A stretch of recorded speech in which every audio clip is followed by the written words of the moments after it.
football fans, and welcome to Day 3 of AFC Week here on 3 and Out, 8 divisions in 8 days, right here on IE Sports Radio, your directly for all that is sports. What's going on, y'all? It is time. We have 8 teams down, 24 to go, and y'all know what that means. It's about that time for the AFC East. That's right, y'all. We have 4 teams here. Well, basically 3 that are just fighting to get their chance at winning a freaking division title for the first time in who knows how long, as the monster at the top continues to deny them year after year. Will that juggernaut be falling this season? Or will that juggernaut continue to rule not just the AFC East, but the AFC, and for the better part of the last 2 decades, or for a good part, more than any other team for the last 2 decades, the NFL. So, here we go. Those New England Patriots start things off 11-5 last season, doing that thing, winning yet another title. 6 Super Bowls for these guys in the last 2 decades. We'll be talking to Mr. Pete Garofalo, IE Sports Radio Hall of Famer. By the end of today's show, he'll be the last segment, but we're talking about, of course, those Patriots. We'll be talking Miami Dolphins. They won 7-9 last year. Do they have enough firepower to overthrow those Patriots? We know that they like to beat them once a year, but can they overthrow and win a division title? Can they make the playoffs for the first time since 2008? We will see. We talked to Mr. Josh Ritter and recorded an interview about his Fins. Bills Mafia's in the house today as we talk to the ABCs of D. The lovely Miss D will be joining us from upstate New York to talk about her Buffalo Bills. Last year, 6-10. Pretty decent draft. Can they do better this season? And of course, Jets, Jets. We talk to Mr. Matthew Lowndes, a first-timer here on 3 and Out, about his Jets. How confident is he? Adam Gase from the Dolphins is now their head coach. Did he need to change scenery? Did he need just a new team to take over? Or is this Jets team still looking at some hard years ahead? Or are they rebuilding and are looking at some great years ahead? We'll find out. Ladies and gentlemen, you are now tuned in live to 3 and Out, 8 divisions in 8 days, AFC East edition, right here on IE Sports Radio, your directly for all that is sports.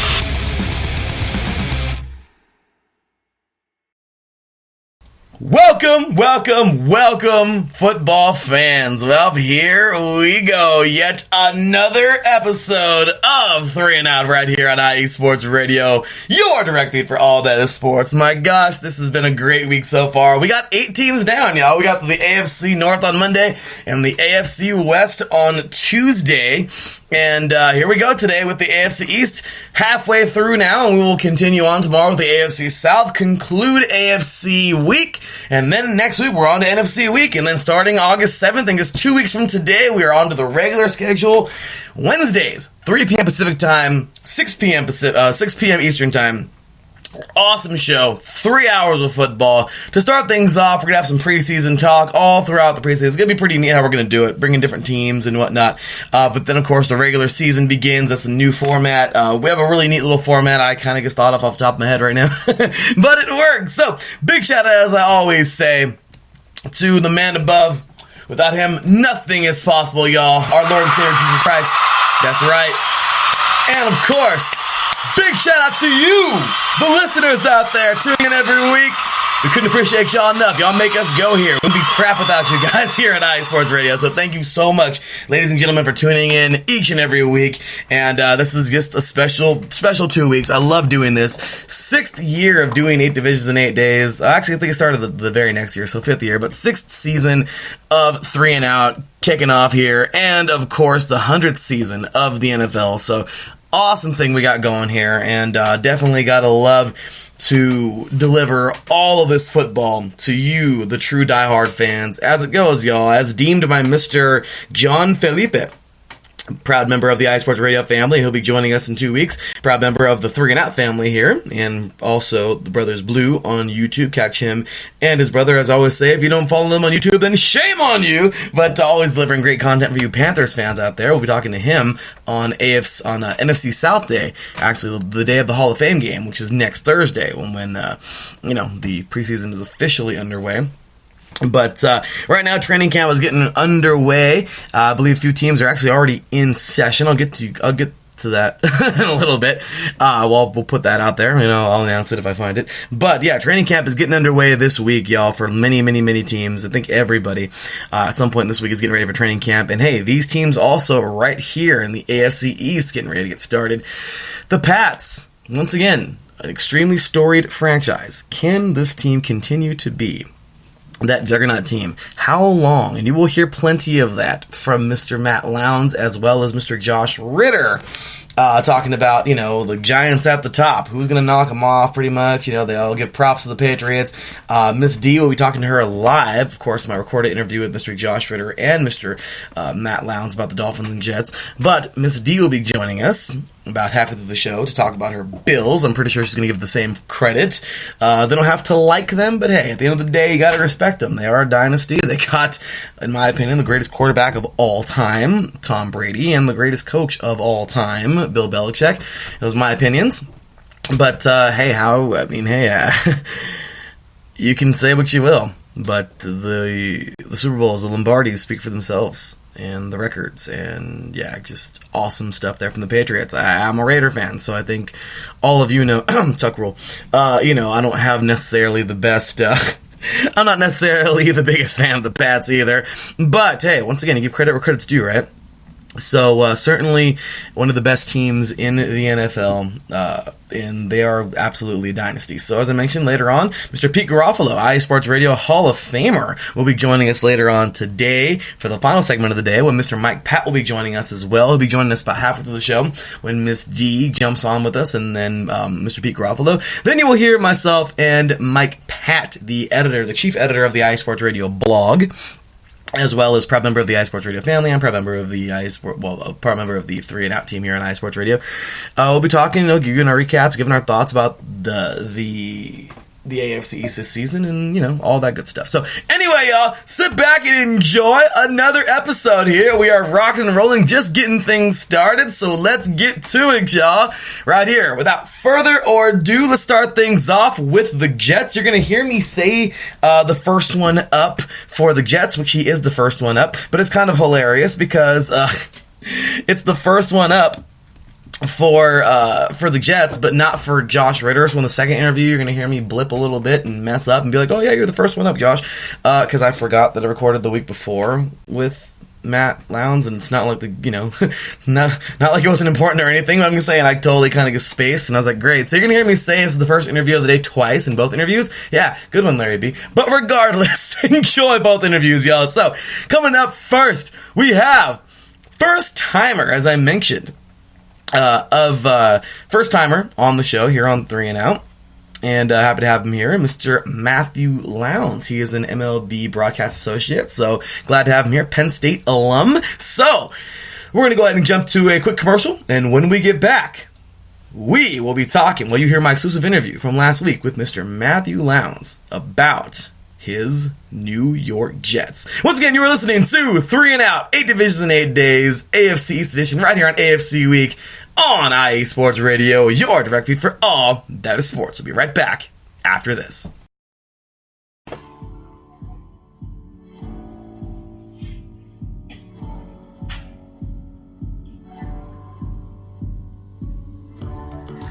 Hi, I'm Phil Robinson, running point, setting up Phil Jones for the finish. Join us every Wednesday, 5 p.m. Pacific Time, 8 p.m. Eastern Time, as we break down the week in basketball on the home for Real Talk Sports Radio, iesportsradio.com.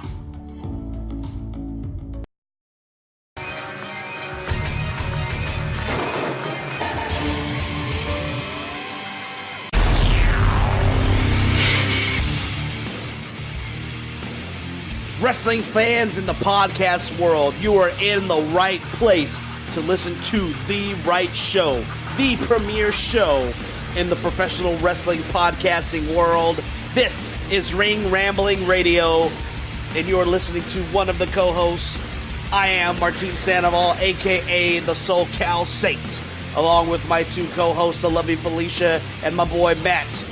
Yes, every Saturday or every other Saturday morning, you can listen to us, the premier wrestling team, giving you the premier wrestling news, rumors, updates, event discussions, everything that has to do with professional wrestling. You're in the right place. IE Sports Radio presents Ring Rambling Radio. Don't miss it, because it's just too sweet.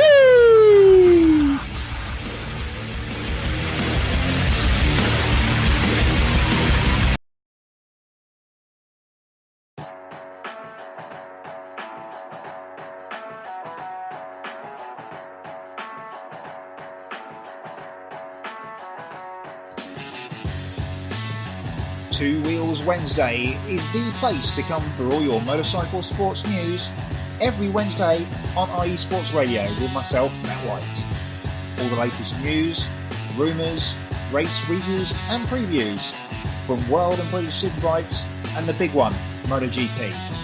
Two Wheels Wednesday, every Wednesday on IE Sports Radio, your direct feed for all that is sport.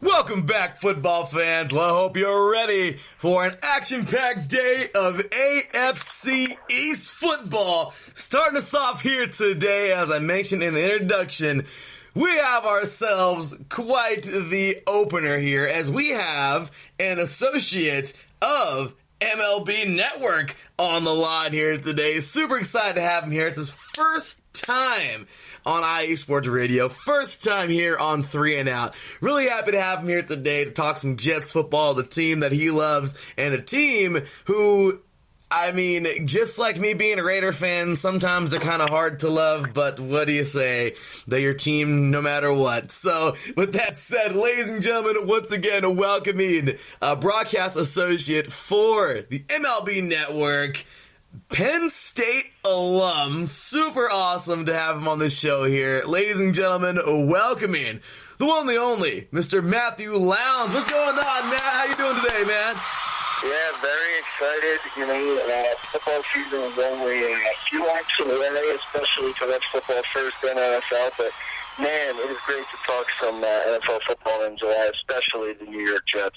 Oh, isn't it? It's the lovely time of the year is on the way back. I love all sports, a lot like yourself. You know, you seem to be an MLB guy as well. I did see right now on your Twitter, you're an Everton FC fan. So, you know, English football, or shall we say the world football, of course, football, you know, is getting ready. We got the ICC going on right now. Awesome stuff going there.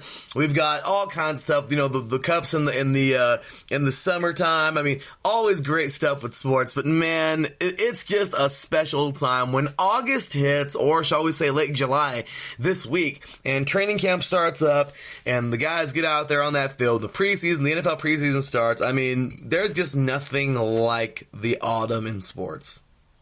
Absolutely not. I mean, just with the amount of football from, you know, MAC action Tuesday nights to NFL on Sundays, you got football all week, all fall long, and, you know, it's a reason that it got top 10 for any sporting event, all NFL games viewing-wise.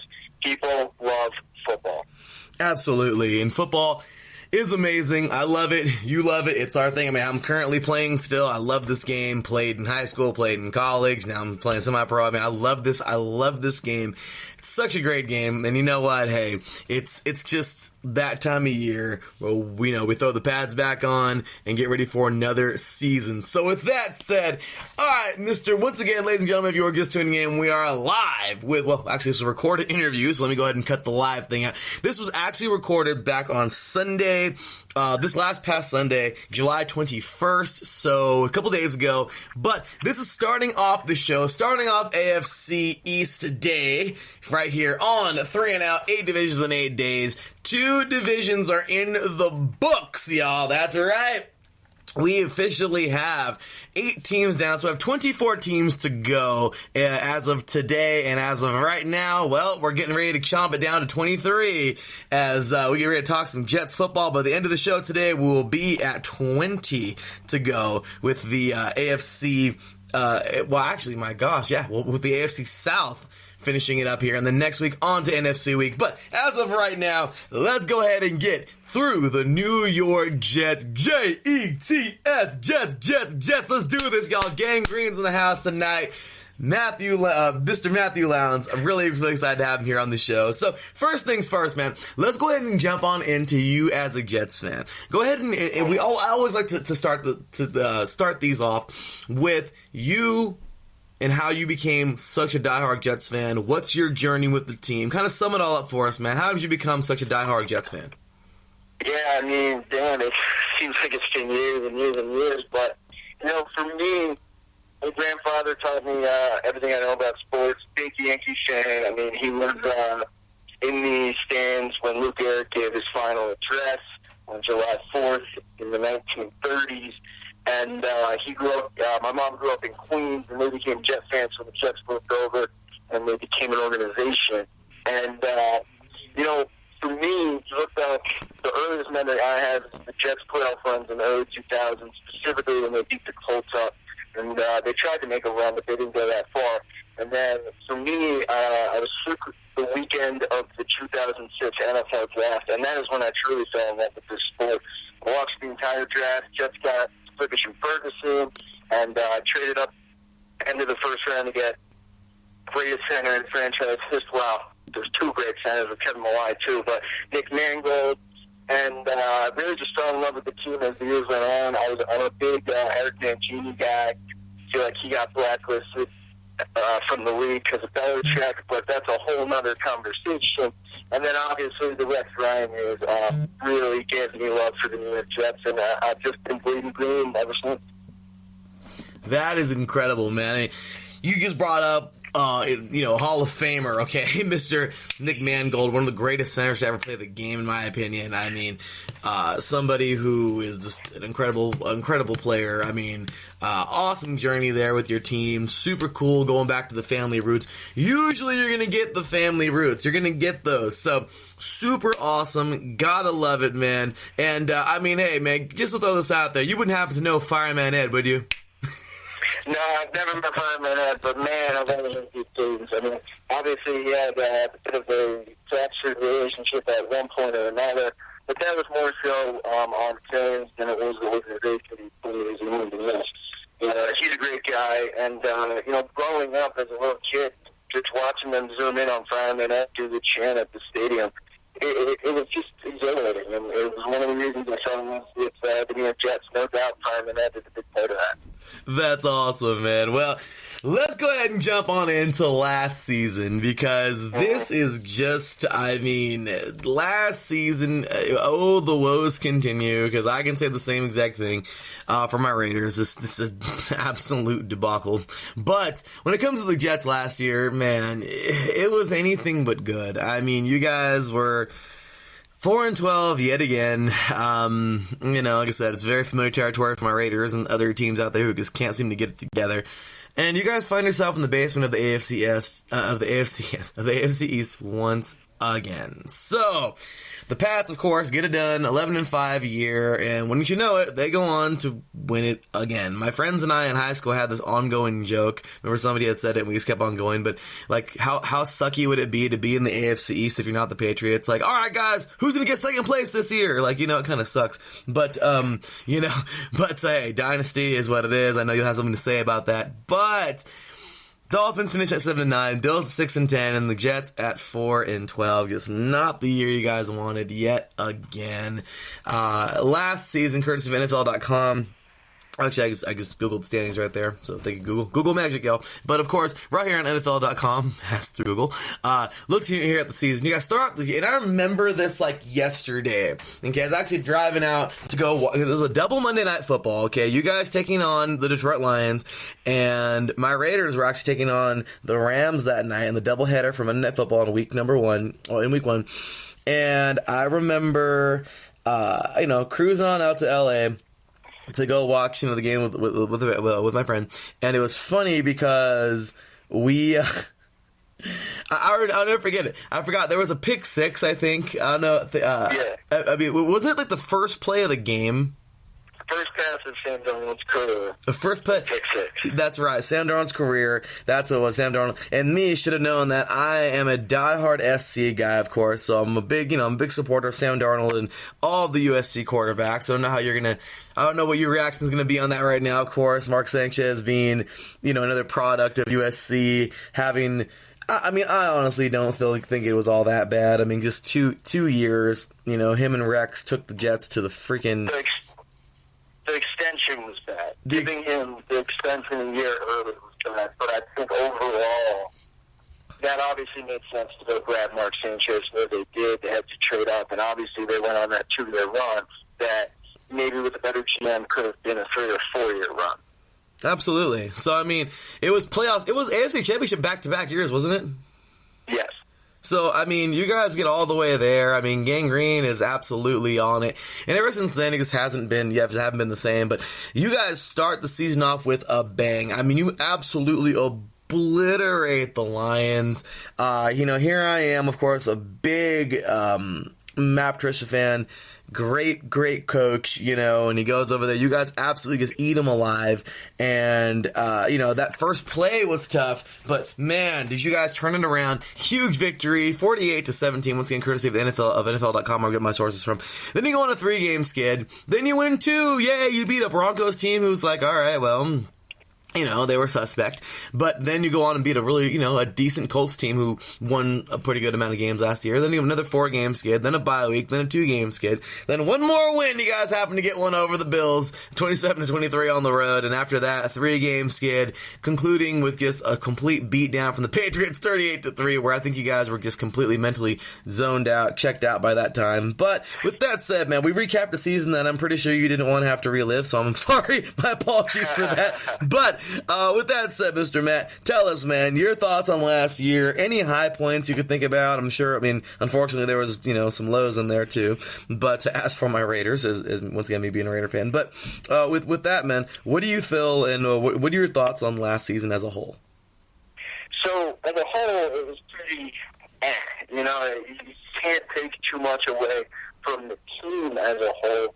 Obviously, new head coach, Adam Gase, new staff, new GM with Joe Douglas and former Senior Bowl coordinator and, the CEO of that in Phil Savage, who I previously had the opportunity to work with a little bit. And I really think the Jets, in year 2 of Sam Darnold's tenure, will be at least better than last year. I think Todd Bowles was in over his head way too many times over his tenure, nonetheless, just last year. And they had a really bad offensive coordinator in Jeremy Bates, who, when he originally took the job, hadn't been in football for a few years. So that was questionable, to say the least. You read the reports about Jermaine Kearse never getting along with Jeremy Bates, among a few other players. So it'll be great to see this Jets offense with a brand new staff, an offensive-minded staff for the first time since before I was born. Can you believe that? The New York Jets have had a defensive-minded head coach since before I was born in 1997. That's how long it's been. And, if it had to have been Adam Gase, fine. I just wanted an offensive-minded head coach. I do have something to give fans interest, nevertheless Jets fans major interest. In weeks 14, 15, and 16, Sam Darnold was the best pro football focused quarterback with a 90.8 passing score and a 91.3 offensive score. He had 6 touchdowns and 1 interception in that run, 764 yards, and also, according to Pro Football Focus, he had the best adjusted completion percentage in those 3 weeks. And if the average casual fan may not understand where I'm going with this, but Sam Darnold was out for a few weeks and didn't come back till that week 14, I believe. So if you look at Sam Darnold, you have to look at those 3 weeks and say, wow, he was the best quarterback according to PFF for those 3 weeks. And, unfortunately, it didn't work out week 17. They barely had any receivers. Deontay Burnett was his number 2, and he was an undrafted wide receiver. But I think if you look at those 3 weeks, Sam Darnold made throws that you would not expect from a rookie. And you would not expect him to play the way he did, especially versus Green Bay. He had a heck of a comeback. The Jets actually took the lead, and then Aaron Rodgers came down and won the game. And I was actually fortunate about that because I wanted a better draft pick. I know you know how that feels. Mm-hmm. But if you look at those 3 weeks, Sam Darnold looked like a legitimate future all-pro quarterback. And he played like it, too. I think the biggest problem with the Jets last year was no one was on the same page offensively at all.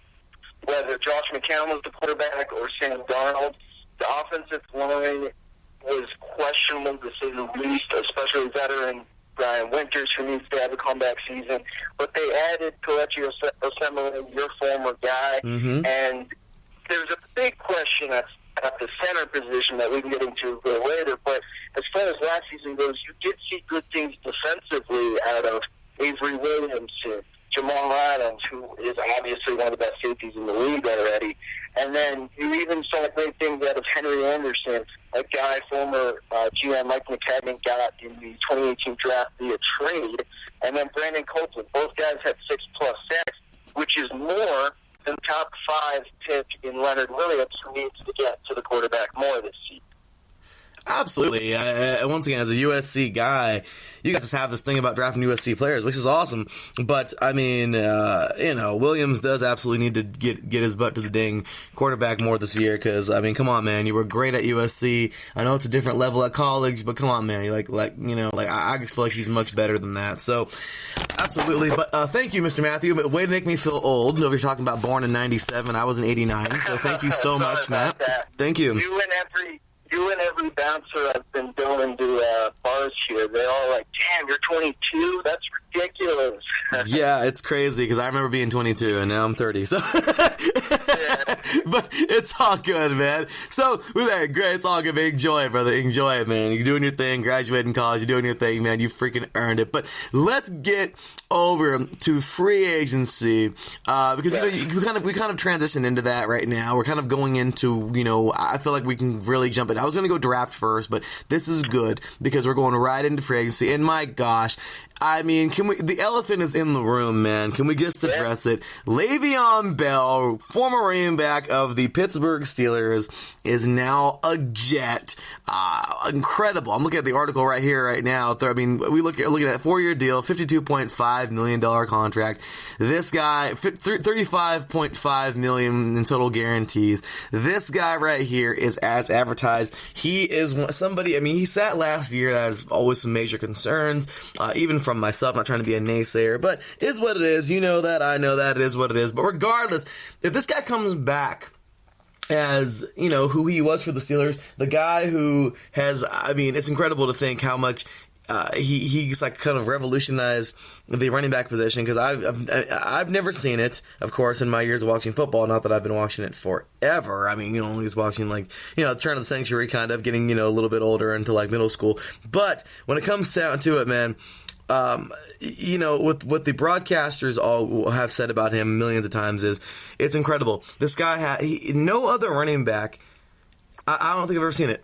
Another running back not hitting the hole with conviction, like literally just going, stopping tiptoeing around or just kind of shuffling around, then finding the gap, then bursting through full speed and still going for freaking 20, 30, 40, 50 yards upfield is incredible. His field vision is absolutely insane. You guys got such a prize there. CJ Mosley, okay, guy here out of Baltimore. CJ Mosley, I guess I talked to my Ravens fan a couple days ago.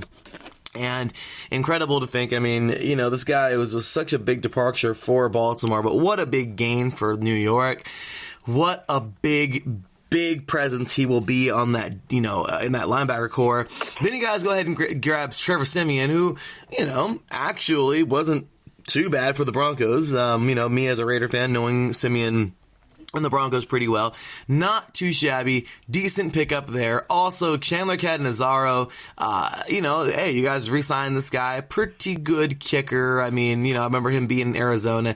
Not such a bad player. Steve McClendon, nose tackle, of course. This is all courtesy of ESPN.com, where I'm getting my sources from. Also, Jamison Crowder, wide receiver here. I like this. Great pickup from the Redskins. He, you know, sometimes you just need a change of scenery. Also, Henry Anderson, defensive lineman, you guys went ahead and picked up. Josh Bellamy, wide receiver. Also, Brian Poole, you guys got a corner there out of Atlanta. He was in a Super Bowl team, not winning, but Super Bowl team. Daniel Brown. Also, you guys picked him up, free agent tight end. Also, Tom Compton, offensive lineman. And we talked about, of course, Colexio Simile already. So, anyway, I mean, like I said, we don't got a whole bunch of time, another 15 minutes total here. But with that said, kind of just briskly go over these and or maybe just a few, or who you think is going to be the biggest presence this year, and then we'll go ahead and jump into the draft. Well, obviously, Le'Veon Bell is a different level of talent. You're not going to find that on the open market every year, nevertheless, every 5-10 years. It was a rare situation, and everyone and their grandmother saw that the Jets were probably the team he was going to end up on. The Colts didn't want to spend big at running back, neither did the Texans, so inevitably he was going to New York. I think with Sam Darnold and Le'Veon Bell, you have that piece that you need to give a young quarterback. Whether it's a wide receiver or running back, they got him. And I think he has the ability to not only make plays as a rusher, but as a pass catcher, too. And I think people are putting a little too much stock in the idea that he didn't play last year. Heck, that could be a good thing. You see what carries did to Todd Gurley's knee. He couldn't even be productive in the Super Bowl. So I think the lack of carries, if anything, could maybe help Le'Veon Bell's longevity. And another thing is, I'm a big cap guy. I like the contracts and all that. This is basically just a 1 to 2 year deal. They could get out of it after 1 year, and they could really get out of it fine after 2 years, even though it's a 4-year deal. So it's structured great, and I think his presence in the locker room alone will be a major thing for the Jets offense. When you have an offensive line who isn't fully intact like he had in Pittsburgh, they're going to come together and rally around Le'Veon Bell. Le'Veon Bell's going to rally with them, and they're going to make holes. I'm pretty confident in that. It may not be the type of holes that he had in Pittsburgh, but he's going to get open holes, and he's going to make big plays. And in the passing game, we all know what he can do. Wheel routes, running back screens, etc. Moving on, you go to CJ Mosley. We needed an alpha dog.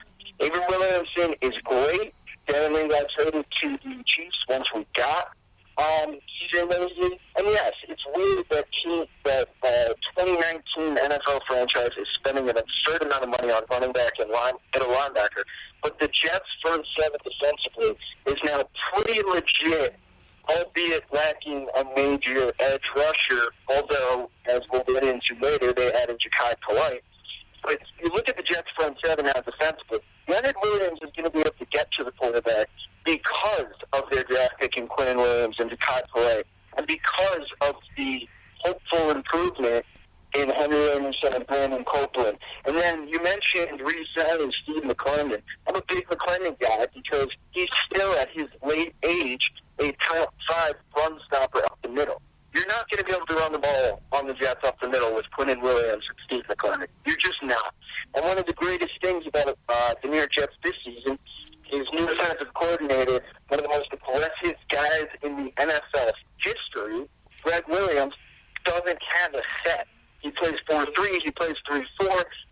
3 safeties on the field. He has 4 safeties on the field. He does it all. So the versatility from this Jets front seven is going to be so much fun to watch with athletic guys such as Leonard and Quinnen Williams. I mean, we got to come up with a good nickname as Jet fans for those two. But you mentioned Jamison Crowder injury last year. He's been injury prone his whole career, but with Quincy Enunwa, Jamison Crowder, Robbie Anderson, Le'Veon Bell, Chris Herndon after a 4-game suspension, and even Ty Montgomery can play wide receiver. We know that. He was drafted as a wide receiver. The Jets have a fully versatile offense for the first time since having Laveranues Coles and Jericho Cotchery. I mean, those names are ancient, but that's how long it's been since we've had a truly versatile offense. You can have so many different players all over the field. It wouldn't shock me if the Jets had 3 running backs on the field at the same time with Bell, Powell, and Ty Montgomery. It's possible, especially the way Adam Gase does things. And then finally, you look at a guy in Brian Poole, the cornerback from Atlanta. This is where I'm highly worried because he is obviously a slot corner. But right now, the Jets cornerback is thin. They have Tremaine Johnson, they have Poole, they have Darryl Roberts, and then they have a few other guys that are really nobodies in the league. Only Jet fans would really know them. And I think Joe Douglas is a wizard as far as getting talent quietly. And I think in August he'll be adding tight ends due to Herndon's suspension, and he'll be adding cornerbacks, and he'll be adding centers. And as far as free agency goes, I think the Jets A-minus. The only problem is they didn't get a center. They had the opportunity to go out and get Matt Paradise, a Gary Vaynerchuk client who everyone knows. Gary Vaynerchuk has said time after time he wants to buy the New York Jets one day. So I was pretty disappointed and shocked that the Jets couldn't go out and get Matt Paradise. And that's why I give them an A-minus and not an A or an A+, because now having a center after having Nick Randall for so long is very tough for Jet fans. And they have Jonathan Harrison as their center, and really we don't know what to expect other than the fact that Joe Douglas is probably going to add a center at some point. Well, let's hope. I mean, and speaking of grades, I'm jump right into free agency, moving right along, but absolute great stuff with their free agency. I really actually liked it. I thought for sure you guys did a very good job and picked up some great players. And in the draft, my gosh, it continues. You mentioned already the 3rd overall pick in the 1st round, Quinnen Williams, defensive tackle out of Alabama. Absolute monster. This man is just a big, mean machine. This dude can do it all in the middle, so you're absolutely right. Him and Big Steve up the middle, awesome stuff, man. Steve McClendon, awesome stuff there. I really think you guys will have a very stout front seven, as you mentioned already. 3rd round, Ja'Kai Polite, as you mentioned already, outside linebacker out of Florida, another very potent linebacker who I feel can really, really add to this defense. Then you add a guy who was just a big surprise. Once again, you guys and your fascination with USC players, I love it. But Chuma Edoga, this guy showed up in senior. I remember watching this guy in the Senior Bowl. This guy played so well. Even surprised me. I was like, we had that guy on USC. I mean, he was actually really very, very, very good standout tackle who I think can really jump in. And I don't know if he'd be an immediate starter or an immediate candidate. If in training camp, we'll find out. But regardless, really good player there who can help out in some way, for sure, on that offensive line. Then you guys get another guy who showed out in the Senior Bowl. This guy really went off, man. Trevon Wesco, tight end out of West Virginia. This guy is actually a very good tight end who, last year West Virginia had a pretty decent year. This guy he showed it in the Senior Bowl, how talented he is, of course, and what he's able to do. He's a big dude, great hands, certainly can help out, I believe, in your receiving core. Then you guys went ahead and get some other players, which I don't think will be immediate threats, but Blake Cashman, inside linebacker out of Minnesota, the Gophers, and then I think it's Blasson, I believe, I don't know butcher his name, Austin, corner out of Rutgers, and that would be it. That'll be in your 6th round, and that would be that. So briefly, if you can go ahead and jump on over it, man, give us your draft grade for the Jets, and what are you thinking about? What are you expecting out of some or all of these players? Yeah, I mean, everyone complains for years and years and years. The Jets don't have an edge rusher. Jets don't have an edge rusher. You know, they got one in Ja'Kai Polite. He's a future first. He was a first rounder, but he did terrible at not only the combine, but in all of his interviews, he was literally known as the worst interviewer some of these scouts have seen in their entire careers. But first round talent, got him in the third round with a poorer team in the New York Jets. You got to do everything you can. And former GM Mike McCagnon decided, I'm going to take the risk whether I have this job or not. I guess he couldn't really foresee the fact he'd get fired when it happened. And it's weird, I started with the third round pick instead of the first round pick because it's obvious. Quinton Williams was an obvious pick. He was probably the best player in this draft, arguably speaking. And he is going, like I mentioned earlier, going to open up the ability for the edge rushers, open up the ability for Henry Anderson and Leonard Williams on his two sides to get to the quarterback. I think Quinton Williams will be an all-pro defensive tackle for most of his career. And not many people will go out and disagree with me because they know he is one of the most athletic defensive tackles they have ever witnessed in football. The kid, he's a kid. He's young still. He still has braces. I mean, he is going to be so good, and he's already so good at such a young age. So I'm really looking forward to that, obviously. And then you move over to your guy, Chuma Edoga. Look, he's only 6'3", 208 pounds. There's no reason why they couldn't move him to center. There's no reason. Or move him to guard and then have Brian Winters move to center. It'll be interesting to see if they experiment with that at all in August. But no matter what, like you said, he had a great Senior Bowl.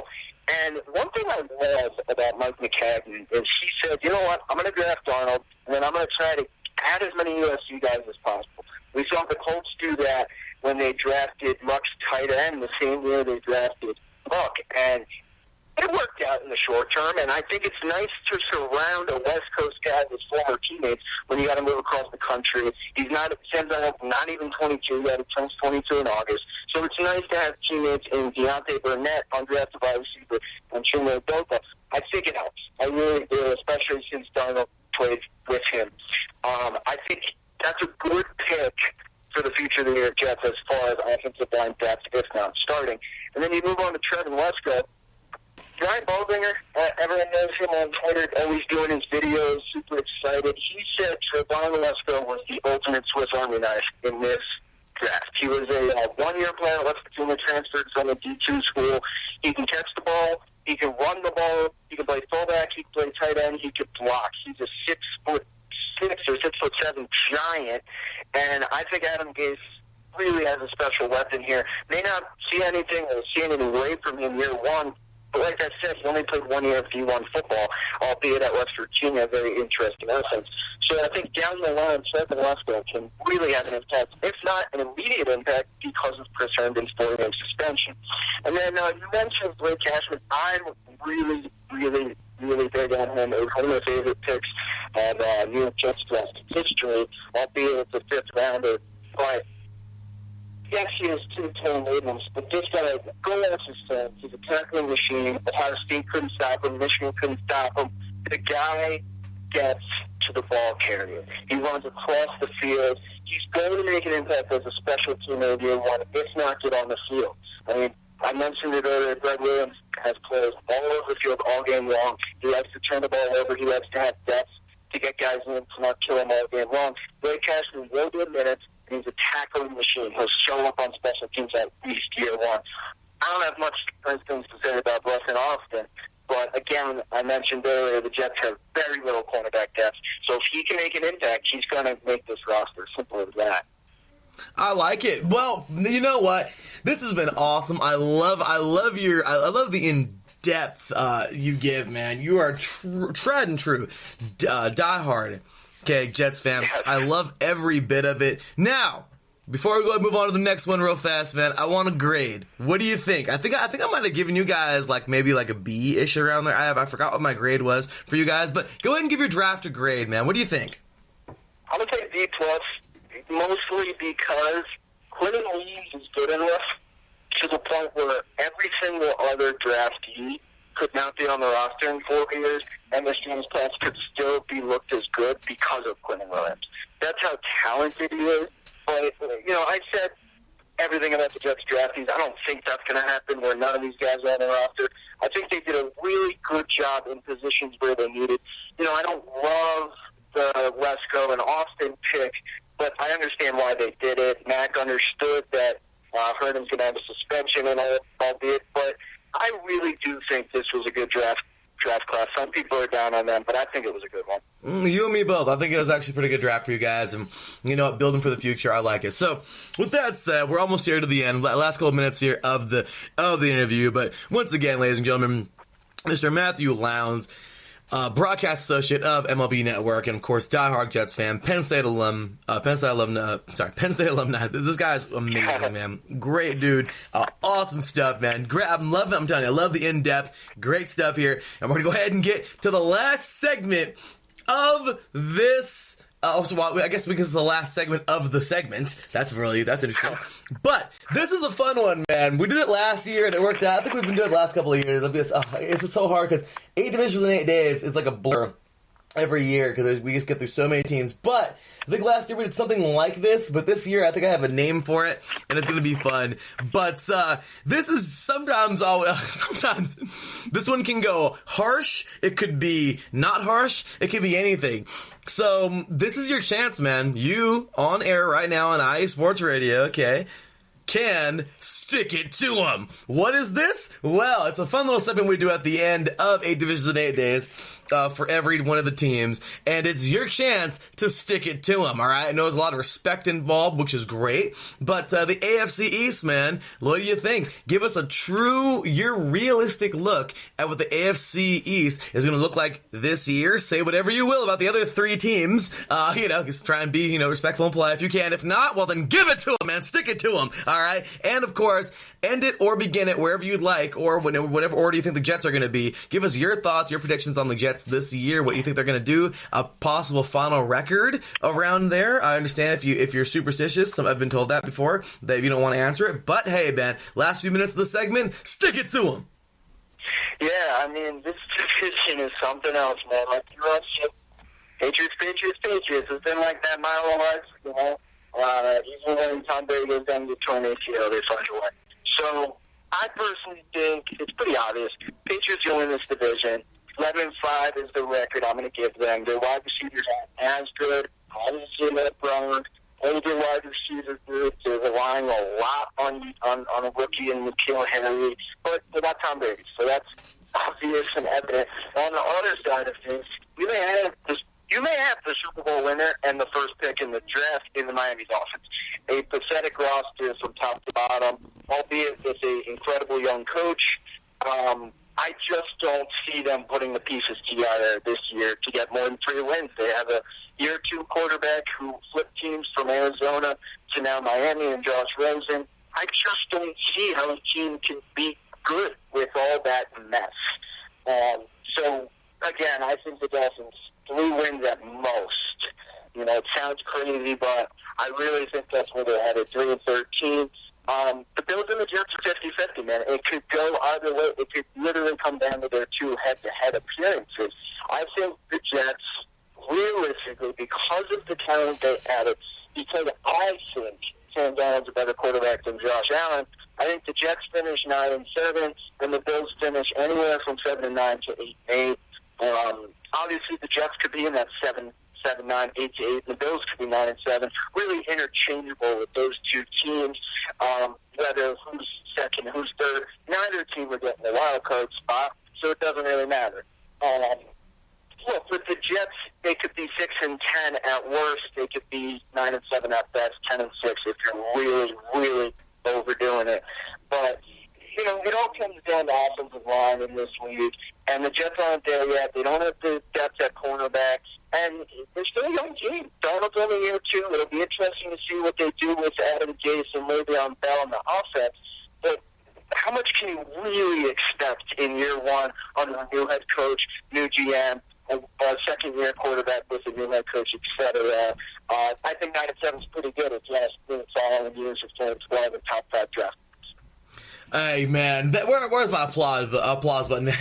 Great job. I know you can't hear it, but the applause button is going right now. Hey, great job, man. Incredible stuff there. I love it. With that said, y'all, once again, Mr. Matthew Lowndes. Hey, man, it has been awesome having you on the show today. Now, last couple minutes here. Go ahead, man. Plug yourself. Where can all these diehard Jets fans find you? Football fans in general, if you live tweet or any of that stuff, maybe want to join us with our live tweeting this year about the Jets. I mean, hey, man, let everybody know where they can find you on Twitter. Yeah, please find me at Lowndes, Lownes, Matthew, at Lowndes Matthew on Twitter.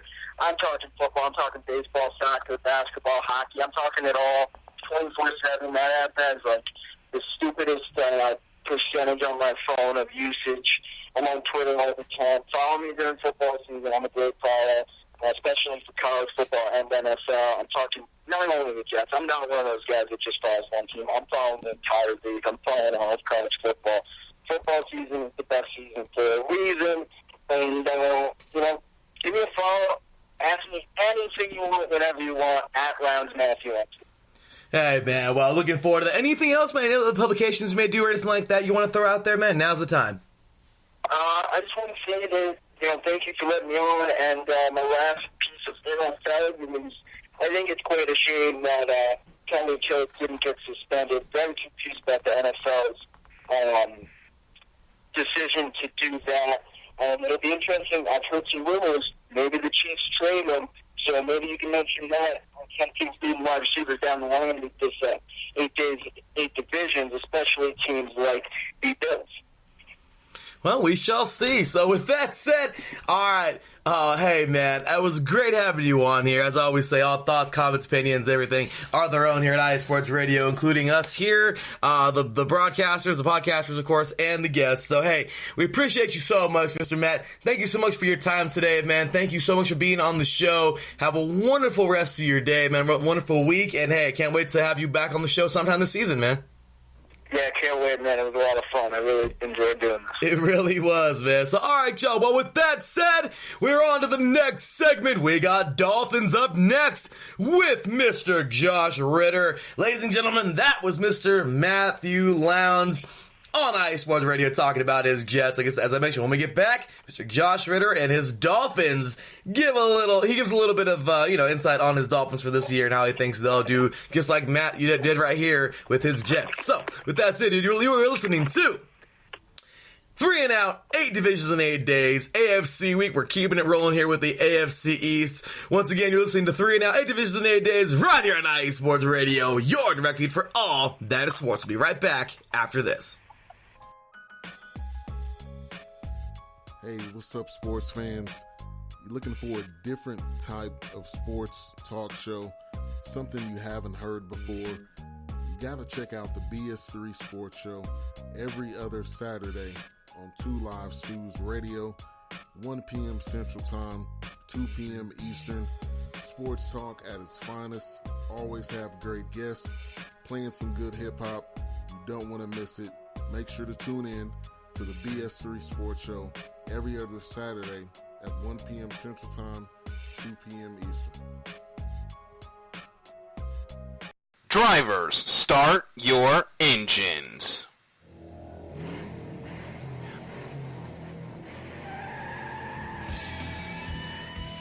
Auto racing takes many forms, from the close quarter contact of NASCAR to the high-speed, high-risk atmosphere of IndyCar, all the way to the pinnacle of technology with the Formula One World Championship.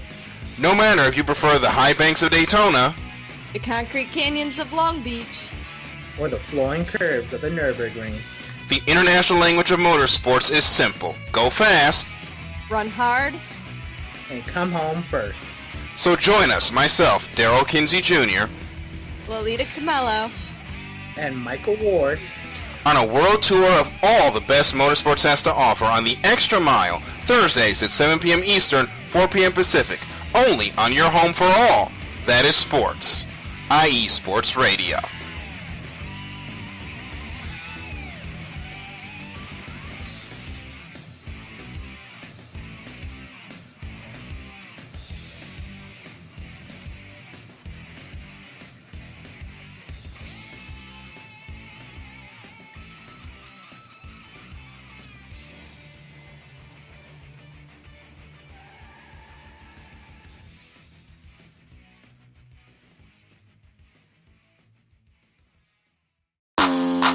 Ladies and gentlemen, hear me and hear me good.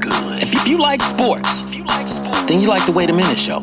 If you like comedy, then you like the Wait a Minute Show. If you like a different opinion coming from a different angle, then you like the Wait a Minute Show. So join me Saturday, 8 p.m. Eastern Standard Time with your host, Jelani J.B. Bodie. And of course, my man Lopan on the WaitAMinuteShow.com. Ain't that right, Lopan?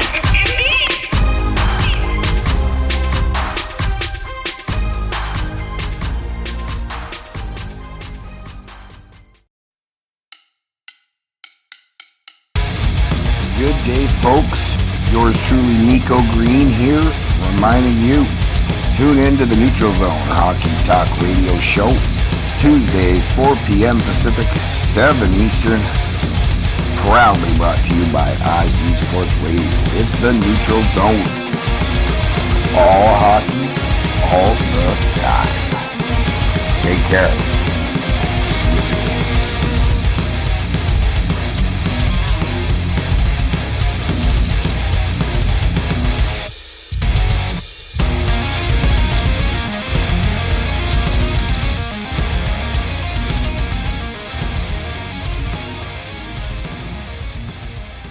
Welcome back, football fans. Well, as I've mentioned in the introduction, we have ourselves a special guest, and without a doubt, he is somebody who may not be 100% active in the IE Sports Radio family as he once was, but he will always be considered a part of the IE Sports Radio family. I love it because speaking to this guy is it's awesome. I mean, he's the tennis guy, he's the golf guy, he's a football guy, he's the Miami Dolphins guy, and he's also a dang marathon runner who I'm telling you right now, if I could handle one of his runs one day, I would be very happy that I could even achieve that. All right, I know I can, but my gosh, that's quite a lot. What can I say, man? Can't say enough of this guy. I can't say enough about this guy right here. And he is here to talk some Miami Dolphins football. Of course, his team to start us off on this beautiful Wednesday to talk on the AFC East edition of 8 Divisions in 8 Days right here on IA Sports Radio. Ladies and gentlemen, welcoming none other than the real deal himself. Ladies and gentlemen, Mr. Josh Ritter. What's going on, Josh? Hey, Larry. Thanks for having me back. Football is here, and I'm stoked. Isn't it amazing? Isn't it amazing how it's just back? It's like, oh my gosh. It's like when you have a delicious candy that they just stop making, and one day you get a hold of or one day they just make it again. You're like, oh my gosh, this is nostalgic. Yeah, dude. I call it the long winter because unlike the other sports that maybe have 3 or 4 months off, we have to deal with about 7 or 8 months of waiting around for football season to start, especially if you have a team that doesn't make the playoffs because you basically stop at the end of the year, and then you have to wait till 2/3 through the year before you can really watch your team again. So it's a long haul to wait, but I'm so glad it's over. Oh, you and me both. It's a painful wait. Oh my gosh, but it's always so nice being able to have this time that, we can jump right back into it. Training camp starts this week. I mean, it is just awesome. So, with that said, Josh, here we go, man. The Miami Dolphins. What more can you say? I mean, this team they're the Dolphins. What more can you say? I mean, they're the team that, just like last year, here we go. They win these games. I mean, they have this thing with beating the Patriots once, every season or once every other season. They can take down the Giants once. They can't do it twice. They haven't been able to do it twice, but they can certainly win it. And then they just run out of firepower. They run out of steam. They're good enough to be second place, but they just can't seem to get over the hump. And as we spoke before, Josh, I mean, we talked about before. I remember speaking like last year. By the way, last year, ladies and gentlemen, when 8 divisions in 8 days was, a little bit later on, we've now moved it up to like training camp. But when it was back in weeks 3 and 4 of the preseason, it was awesome. Last year, Josh joined us when it was his birthday. Yep, exactly. Nothing better I'd rather do than talk Dolphins football on my birthday. That was awesome. That was great having you. All of us were here. It was Kylam, John, Mike, and myself, and I think it was all of us there. Wasn't it, Mike? Wasn't it, Josh? All of us were here. I think, yeah. So that was a lot of fun. But yeah. So I mean, it was cool. So once again, you're no stranger to the show. But for anybody who doesn't know just yet who Mr. Josh Ritter is, well, let's go ahead and give them a little bit of info here. So first things first, Mr. Josh, let us know, man. Let these diehard Dolphins fans know who don't know already. How did you become such a diehard Dolphins fan? Well, it's kind of an interesting story because I live way out here in California, and I never even went to the state of Florida until last summer. So I'm almost 40 years old, and I had never been to Florida. But I started out getting into sports, rooting for the 49ers in the late 80s because that's what everyone did. But I was super young. I was 8, 9, 10 years old, and they were winning Super Bowls, and everyone was a 49ers fan. And I just didn't want to be like everybody else, so I wanted to pick my own team. And Dan Marino was just a really cool player. Loved watching him play. You know, I'm 11, 12 years old. I think the Dolphins' colors are cool. You know, and I thought that's a team I can root for. And they were pretty good back then, almost every year. So I kind of started following them instead. And my family, of course, thought it was going to be a phase, but I dug my heels in and just became a diehard Dolphins fan, and it's been my true, real sports passion as far as viewing sports goes. I've fallen in love with the team and followed them on a daily basis and just love everything about them. Well, that's what I'm talking about. You have certainly, proven, I love it. Your teams, I love how you always say, every time, because your teams are just everywhere. I love it because I love how you say, like, you know, this. I prove that you don't necessarily have to be in a specific geographic location to follow your team closely and to love them like so much. Absolutely, it's nice to be in this, internet age where you can follow your team from 3,000 miles away just as closely as someone that attends training camp every day. Yeah. It's just great.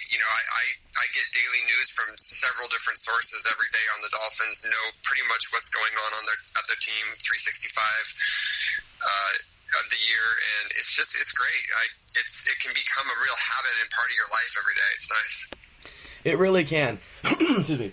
And I am so excited for this. Like, oh my gosh. Like, this is the coolest thing. We have Sunday Ticket, we have things like this, and it's just such the coolest thing. I mean, it's just the coolest thing.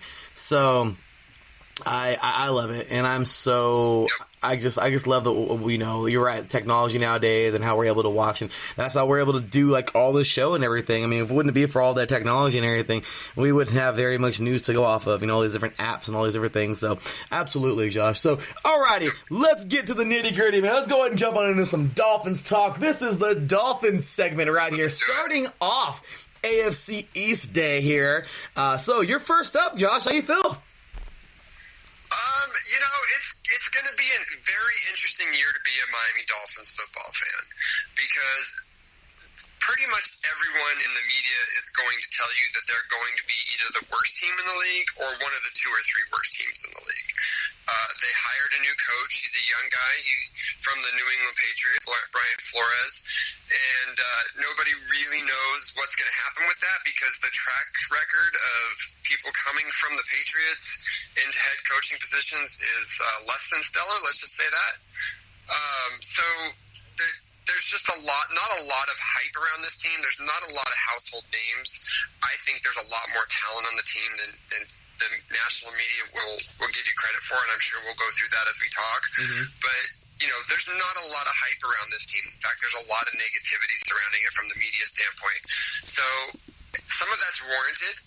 They definitely have hit the reset button at quarterback and in a lot of different positions, and they didn't go out there and sign that big free agent, which is actually kind of something Miami's done over the past 10, 15 years. So whether that results in wins in 2019 or not is going to be hard to say. But also there's a lot of young guys on this roster and a lot of potential if they can come together. And, of course, that's going to be on Brian Flores to make that happen. But I do have the sinking suspicion that this team could be a little bit better than people think they are. I think so, too. So let's go ahead and backtrack a little bit. As I mentioned, last year, courtesy of Google Magic, just Googled it, Patriots, 11-5, of course, doing it all again, winning it again, as the usual. Then you have the Dolphins at 7-9, I mean, below 500, but my gosh, they were second place regardless. Then you have the Bills at 6-10, and then the Jets at 4-12. So it's kind of, sadly always the bunch. Like, I remember one of my friends one time, somebody, I even told this before, but yeah, I remember hearing that, conversation when we were talking, and then somebody was like, it must suck to be a Dolphins fan, Bills fan, or Jets fan, because all right, y'all, who's going to get second place this year? Yeah, let's go. You know what I mean? It sucks. But go ahead and, even though it may not be the fondest memories, walk us through last season a little bit. Just kind of take us your thoughts, some of your highlights, some of your lows, if even. I don't know if we want to go there. But really, talk about last season a little bit and kind of kind of guide us in the direction of this season going off of last season. Yeah, so last season was incredibly frustrating, largely because the Dolphins started off 3-0, and every other team in the division, including the Patriots, was 1-2, and they had a full 2-game lead. And then they go out in Week 4 and dominate Cincinnati in Cincinnati for 3 quarters and get, I believe it was a 17-0 lead. And so Dolphins Nations looked staring right into a 4-0 start, thinking, we're going to be a team to reckon with. Ryan Tannehill's back from his injury. He's been playing well. And then the fourth quarter at Cincinnati, to me, was the turning point of the entire season. Ryan Tannehill had a horrible fourth quarter, made a few really boneheaded throws that resulted in interceptions, and hurt himself. And that pretty much turned the tide of the season. And we went up to New England the next week and got trounced like we do every year. And it just sort of fell apart from there. The backup didn't do a good job for the quarterback position, and the team seemed to just lose all of its momentum. Albert Wilson got hurt. Jakeem Grant got hurt. They were basically our biggest playmakers because Devontae Parker had another year of basically disappearing. And so for much of the second half of the season, it was pretty depressing to watch the Miami Dolphins because they just didn't seem to have any energy about them, except for one game, which, of course, is the game they always seem to step up in, and it's that game when New England comes to town. And we had the Miami Miracle, which I'm not sure my voice has recovered yet from that play. That was one of the coolest plays I've ever seen. I barely watched it for the first 5 seconds of the play because, your team's doing one of those last-second gas plays. They never work.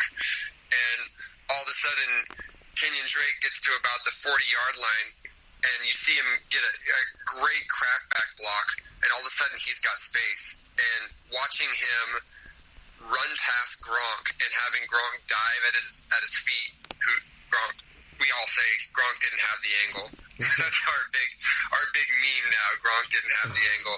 And Kenyon Drake runs into the end zone and scores that winning touchdown. So that kind of redeemed a little bit of the second half of the season, just getting one over on the Patriots again. Tom Brady clearly frustrated that he's once again walking out of Miami with a loss. It's very little solace in a season that looked so promising at the beginning. But, we'll take what we can get. We're used to moral victories beating the Patriots because it's pretty much all we have. Mm-hmm. So, it was a disappointing season. I think that the one good thing that came out of it was that Adam Gase moved on. Because I think that he lost the locker room towards the end of the season, and he's let a lot of good talent go because he rubbed guys the wrong way, and he couldn't deal with strong voices in the room. And I was a big Adam Gase fan for a long time, and I was a defender of his for a couple seasons when it looked like he was struggling with some guys, specifically Jarvis Landry. But this this last season, it became very clear that half the team wasn't playing hard for him. And it was time for a change. And so I think that was probably the best thing that came out of the season was the owner said, okay, we need to totally reset this team. And it's something that the Dolphins have been known for not doing. They've been known for changing about half of the administrative staff and keeping the other half, and it's just not a good way to operate a franchise. It was time to reset everything. And so I think some of us are excited to almost see them maybe even bottom out and then build with one cohesive unit in the front office instead of kind of piecemealing it together. So that's what we're looking at right now is seeing them build a foundation that can be successful instead of this 7-9 to 9-7 hamster wheel they've been on for most of the last 20 years. I mean, that's, yeah. And by the way, if I just don't know why I thought about this. Excuse me, everybody. This is, Josh is not the first one, as a matter of fact. Sorry about that. We just had the Jets. I don't know how I forgot about my interview last week with Mr. Matt Lowndes. So, with Mr. Matthew Lowndes. So, I've recorded so many interviews lately. So, oh my gosh, I'm sorry about that. But, yeah, so Josh is the second one up. The Jets went first earlier today, so now I sound like a total idiot on air right now. So, my apologies, everybody. But anyway, so I understand that, because when somebody loses the locker room, I mean, it's just one of those things where recovering from that is slim to none. Right. You know, exactly. So it sucks. And Adam Gase, which is kind of interesting, because just speaking of the Jets, well, guess what? He's on to the Jets now. So going over to a division rival, and hey, wish him all the best. See what happens. Yeah. I don't wish the best. I know. Josh is like, I don't want to heck no. but yeah, so let's go ahead and transition now. So that's pretty much last year in a nutshell, and way to put it all together for us, Josh. But going on to free agency this year, you guys had some pretty good signings. I see here, courtesy of ESPN.com, the Amish Rifle. Look at that. Ryan Fitzpatrick makes his way to Miami. You got Devontae Parker staying in Miami. Eric Rowe of the Patriots is now making his way on over to Miami. And Dwayne Allen, tight end, is he's also, headed there. So, I mean, really just some pretty big signings here. So, what do you think about those signings, and were there any that I missed? Nothing with the free agency, really. They signed a lot of guys that may be able to be mentors for younger guys. Like Ryan Fitzpatrick, he's exciting to watch, right? He's going to have a couple games if they play him as a starter at the beginning of the season where he throws for 450 yards and scores 40 points. That's just his MO, right? But then he'll turn around and prove why he's been on 8 teams over the course of his NFL career, and he doesn't have consistency. But he's an interesting guy, and he's a really good veteran mentor for Josh Rosen. Josh Rosen was given a horrible situation last year in Arizona. They did not support him. He had no talent around him, and he had a rough year. But coming out last year, he was one of the top quarterbacks in that draft, and that was a stacked draft with Darnold and Baker Mayfield and all of those guys. And so I think getting a guy like Ryan Fitzpatrick to take him under his wing and show him the ropes of how to be a true professional, and Brian Flores being more of a no-nonsense Patriots guy, I think that will be good for Josh. And so I'm kind of looking forward to seeing how that quarterback room develops over the course of training camp. I have honestly no clue which one of the two is the starter in September. I have a sneaking suspicion it may start out with Ryan Fitzpatrick, but before long, especially with the first 4 weeks of our schedule, Josh Rosen's going to get thrown in there. And I'm just really curious to see if he's worth a look for the long term, because there's a lot of good quarterbacks coming out next year. And similarly, Dwayne Allen played pieces like that, Eric Rowe. These are guys that are veterans. We got guys like Mike Gesicki, a tight end that probably needs some mentoring. Dwayne Allen can provide some of that while still being a very productive pro. And then we got a really talented young secondary that Eric Rowe can add to. So I saw their signings as more strategic to balance out some of their younger, more talented guys, just to give them another voice in the room. So from that standpoint, I think they took a long view of it. They didn't try to jump in there and grab a huge name as much as they tried to be strategic and find guys that can really develop the younger guys.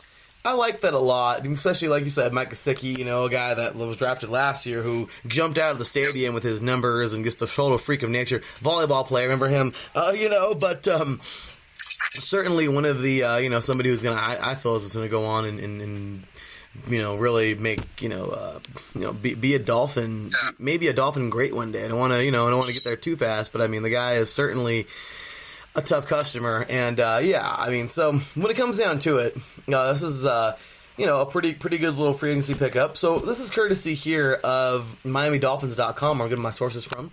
And looking at your draft now, I want to know a grade and all, but let's take a look at your draft. So first overall, or 13th overall pick in the first round, Christian Wilkins, the big man out of Clemson. I mean, we got his teammate on the Raiders, Clelin Ferrell. But, what a great player. I mean, a big boy in the middle, I know you guys have kind of been through your tackles, your defensive linemen the last couple of years, but solid piece there for the defensive line. You guys did not have a second-round pick. You went ahead and picked Michael Dieter, who was a part of the Red Robin Society. I heard that. That was the coolest thing. You ever heard of that one? I did not hear about that, no. So check this out. I was watching Senior Bowl practice, and it's kind of interesting because there was several pretty good Wisconsin linemen that were coming out. All of them but one, and I forgot his name. How could I forget his name?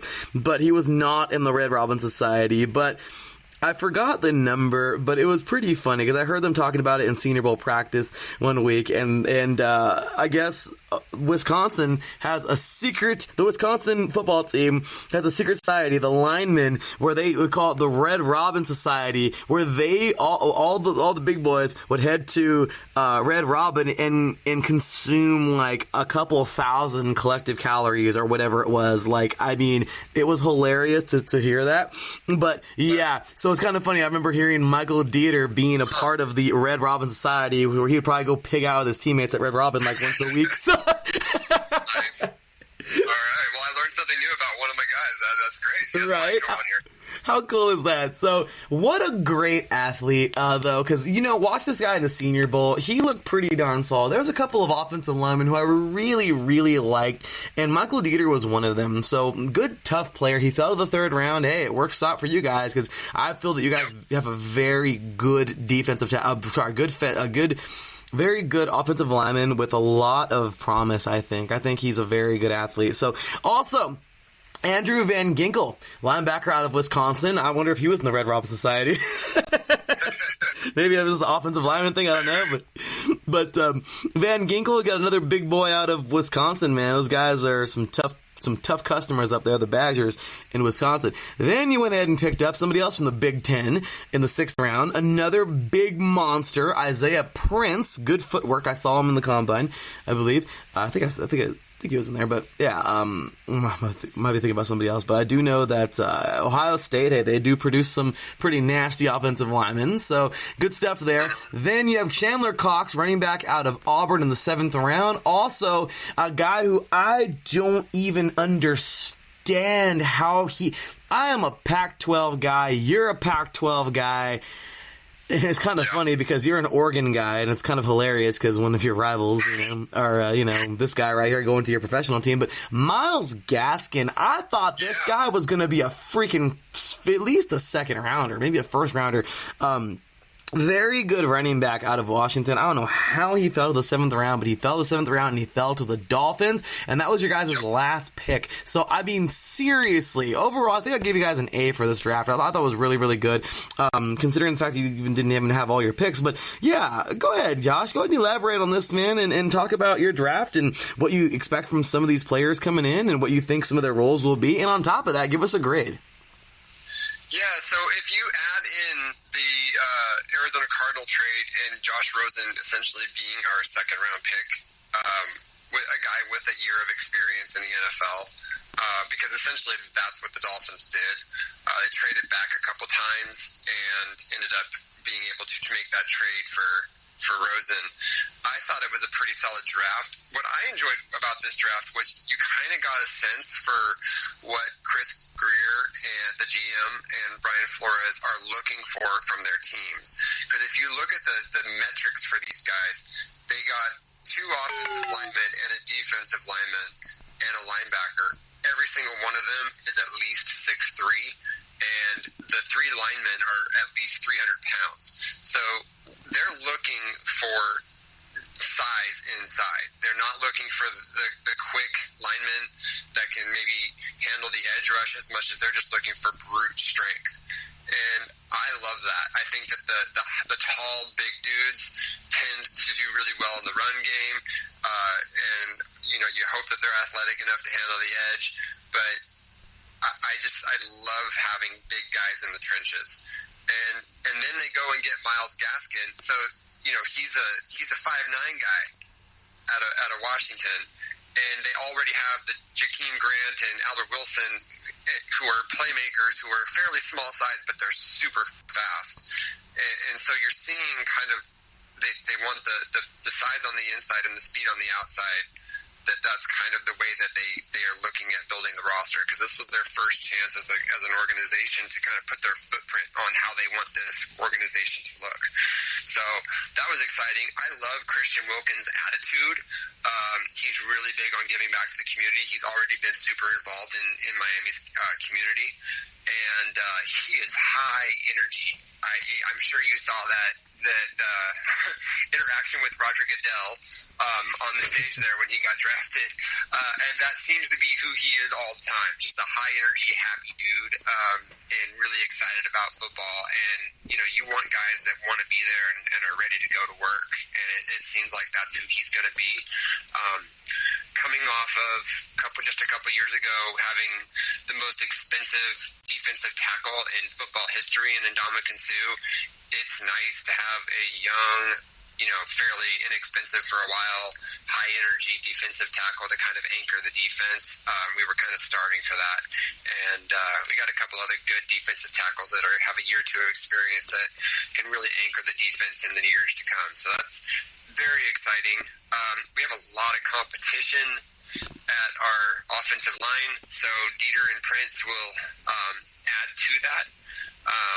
And we'll see how they flesh out in training camp. I try to withhold judgment on how I feel about draft picks until I see them in training camp and hear about what they're doing, just because you just don't know for sure who clicks right away and who doesn't.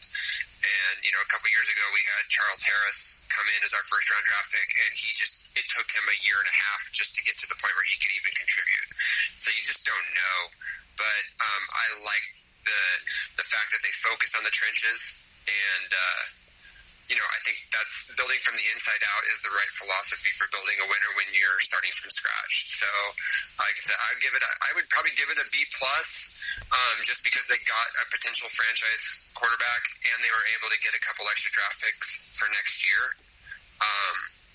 But it's a wait and see thing.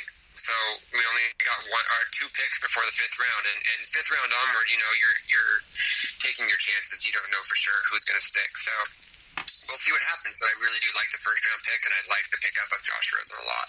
Yeah, without a doubt, Josh Rosen. I mean, I love your analysis there, but Josh Rosen, I mean, this guy, I think he's really, once again, being a Pac-12 guy. You saw him at UCLA, I saw him at UCLA, and I mean, you're right, he is in a crappy situation.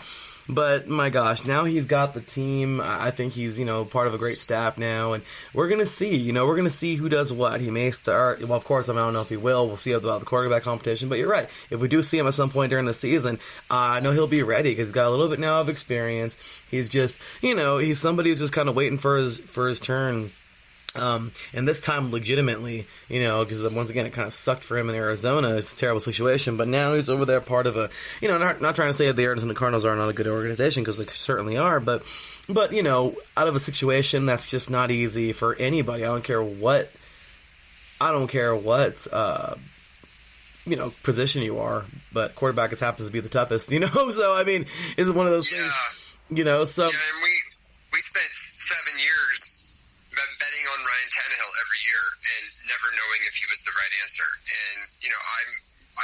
more from the philosophy, if you don't have what you know is your franchise quarterback, you need to be picking other quarterbacks and putting competition out there. And I don't know if Josh Rosen's going to work out or not.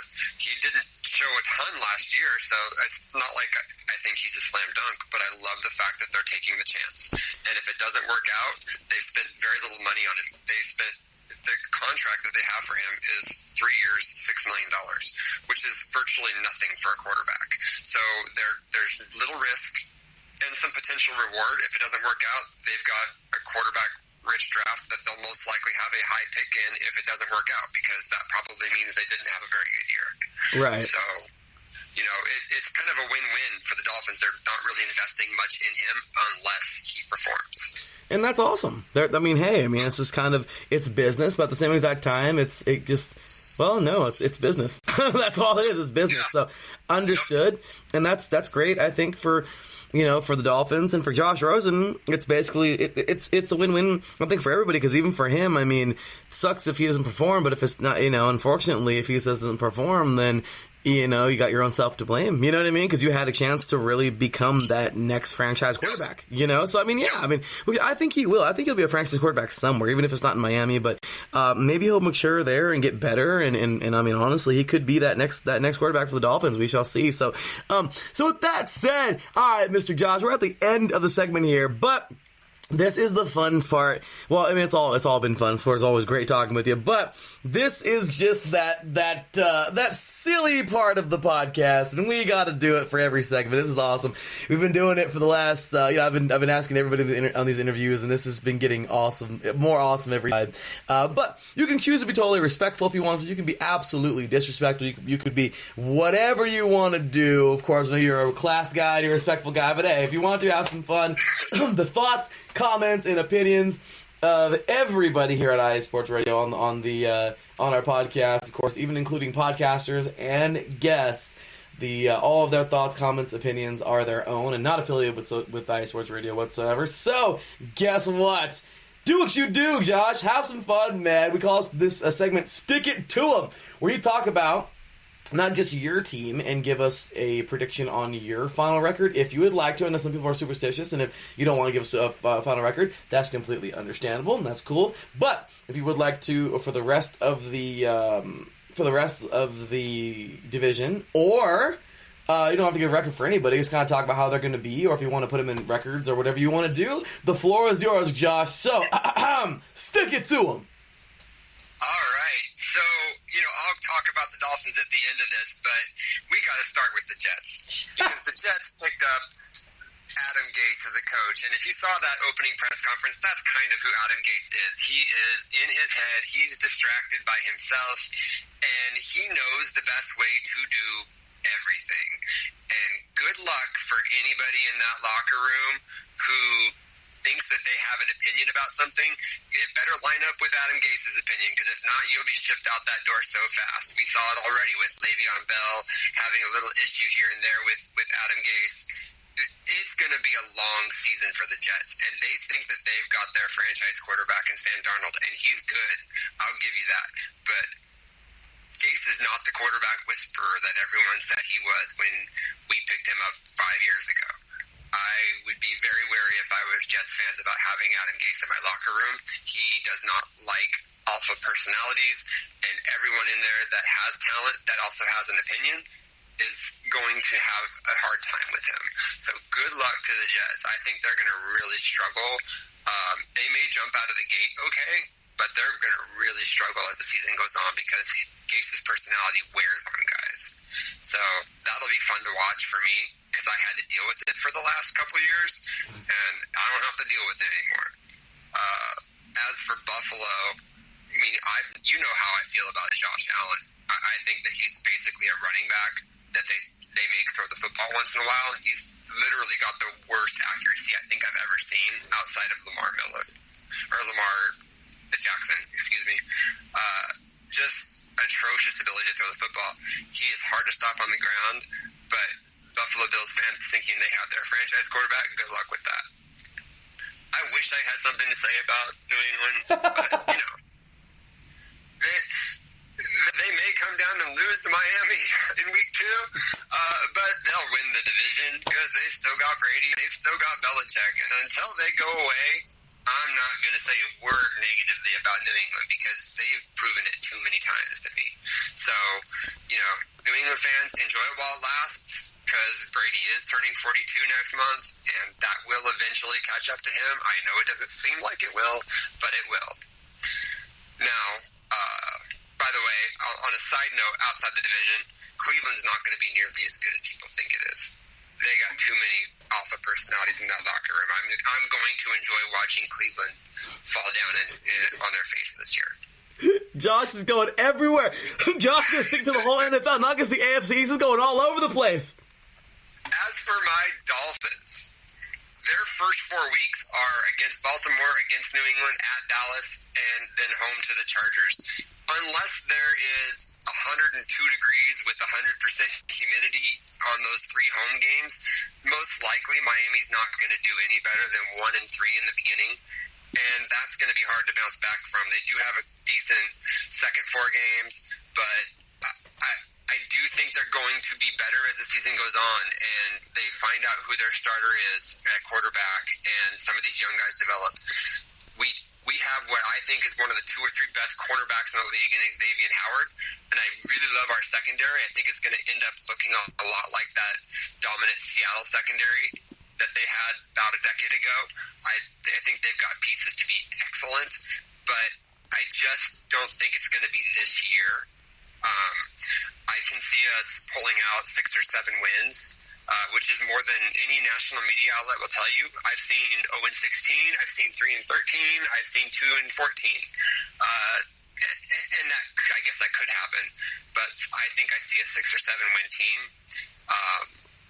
But I think that I'm just hopeful that we can develop players, develop a good culture, and maybe find our franchise quarterback. Who knows? Maybe Josh Rosen shows something and we can spend the next offseason really pouring into the rest of the team. So I'm going to go with 6-10 for the Dolphins. I think that'll put them right around second or third place in the division. I think they'll probably be right around the same record as the Jets, and I think that they're going to pull up the rear because I just don't think Josh Allen has enough to be an NFL quarterback.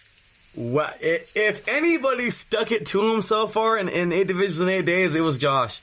I mean, absolutely. It's like Josh got the memo of like, yeah, I can be nice or mean, but you know what? I'm going to be mean. I don't care. Like, I mean, you know what?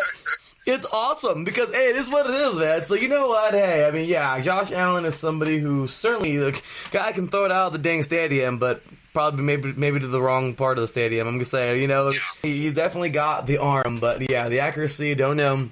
But we'll talk about that with Miss D coming up later on. Actually, at the end of the show today, she'll be the last one talking Bills. Yeah, Jets, lots of choice things to say about Adam Gase there. So, wow. The room might be a little raw. Yeah, I guess just a little bit, and I understood because he was your previous head coach. And the Patriots, it's just kind of funny. We'll be talking with Mr. Pete Garofalo coming up after Josh Ritter here, but it's just kind of funny. Like, I'd be the same way. Like, yeah, we'll probably beat you at home because that's like kind of what we like to do. But you got 2 legends, one at the head coach and one at quarterback, and we're probably not going to beat you guys until they go away. So until they leave. Let's be realistic. By Thanksgiving, Gronk is going to be back on their team again. Everything that I'm seeing says that he's going to be right back on that team when the playoffs get close. No way. What makes you think that? He's had guys that are close to him come out and say, there's a 40% chance that he'll come back, blah, blah, blah. If they have a tight end get injured at any point in the season, he's going to come back. I don't buy it for a second that he's done. Yeah, Gronk's a little too young to think of you done. But if he is, he is. But honestly, great athlete. And, hey, wish him all the best in his further, whatever he may do his further endeavors. But he's certainly, in my opinion, somebody who could definitely be possibly a Hall of Fame candidate for one of the best tight ends to ever play the game. But as for you guys, I just love the fact that the Dolphins, I mean, if there is ever anything, that has to say Dolphins, it's just like that grit, that like that non-give up. Like, I love it. Like, it's like you guys wear the 14-0 undefeated season badge so well, because it's like it's the same thing. The Dolphins could definitely be down, but they're not out, and then when they are out, they're still fighting. I mean, they're such a tough team. People don't know that we still have like the third or fourth best record since 1970 of any franchise. They were good for a long time, and they've been wandering through the desert for a while because of the Patriots and some management problems. But they have a really deep, rich history, and I'm hopeful we can get back to that soon. No, definitely, and we talked about this before, Josh. I know we're right here up against the time, but we talked about this numerous times already. That up until 2000, the turn of the century, the Dolphins were in the playoffs like almost every year since the NFL began, and just then it was 2008 was the next time. That was the longest layoff, and then after that was 2016. So it was 7 years, I think. And correct me if I'm wrong, but it was like 7 years before you made the playoffs again. And after that, it was 8 years. You had beat your previous, drought by 1 year in 2016. And, well, let's just say, let's hope it's not 2025 or 26 before they do it again. No. Yeah, I couldn't take it. My heart couldn't take it. Yeah, it would not be good. I have friends that are Dolphins fans that are in their 20s that have never seen them really be consistently good. I got to see a little bit of it in my teens, but it's been a long wait, and we're ready for them to get back to their traditions. Oh, I can totally see that. So I'm ready to go with this. I think, and then my apologies. Apparently, everyone can see I'm not a math major. So, I guess 8 years. So then 9 years would be 2025. So, but let's hope that doesn't happen. I really do think the Dolphins will be back at it soon. 2026. Yeah, Larry, good one. That's 10 years from the last time they made the playoffs. But, you guys are certainly a tough team. And I just see the Dolphins being able to get back at it soon. And, who knows? Maybe you guys could overthrow the Patriots in the Brady Belichick era. But, hey, once they both retire from football, I feel like it's going to be opened up again in the AFC East. And it's one of those things. So, anyway, with that said, Mr. Josh, my gosh, it was awesome having you on the show again today. Seriously, once again, ladies and gentlemen, Mr. Josh Ritter. Hey, you know the drill, Josh. Where can these diehard Fins fans find you on Twitter? You can find me at Josh Ritter 13. I will be tweeting about Dolphins training camp all the time, and I look forward to this season a lot. It's going to be a lot of fun for all 32 teams, and the 100th NFL season is awesome. Oh, yeah, it is. We're going to have some surprises, and things are just going to be awesome. So, with that said, Josh, hey, thanks again, man, for being on the show tonight. You were absolutely awesome, as always, man. Thank you so much for being a part of it, and it's just going to continue to get better, and we're going to continue to grow here at iSports Radio. We got our website up now. Got so much going on, so we're so excited. And, hey, thanks for being a part of it, Mr. Josh. Thanks, Larry. Anytime, man. So, hey, have you a wonderful rest of your evening. Have you a wonderful rest of your week. God bless you and your family, and we'll talk to you soon. God bless you. Bye. Thank you. Alrighty, y'all. There we go. Mr. Josh Ritter. Once again. Alright, y'all. As you can see, I'm messing up with, finding out the times and everything. I'm messing up with who goes first, second, and third and all that craziness there. So, how dare me forget about Matthew Lowndes earlier today. I know I recorded that interview on Sunday, but there were so many interviews I recorded yesterday, pre-recorded. So, next up, anyway, we are with, so we have the Jets first, and then Dolphins. So next up, we got Miss D, as a matter of fact. So I'm all over the place with this show. Oh, my gosh. AFC East Day, I'm just messing it up left and right. So, anyway, in the next segment, we will have Miss D will be coming back to talk some Bills football, and after that, we'll finish the show off with Mr. Pete Garofalo talking some Patriots, y'all. So with that said, that is that for this segment. We have gotten halfway through the AFC East, and it is time to roll on to the next two teams in the AFC East. With that said, hopefully you're enjoying 3 and Out, 8 divisions in 8 days. AFC Week, AFC East Edition, or AFC East Day, whatever you want to say, or AFC East Edition, whatever. But right here on IE Sports Radio, your direct feed for all that is sports. We'll be right back after this. Lay down music.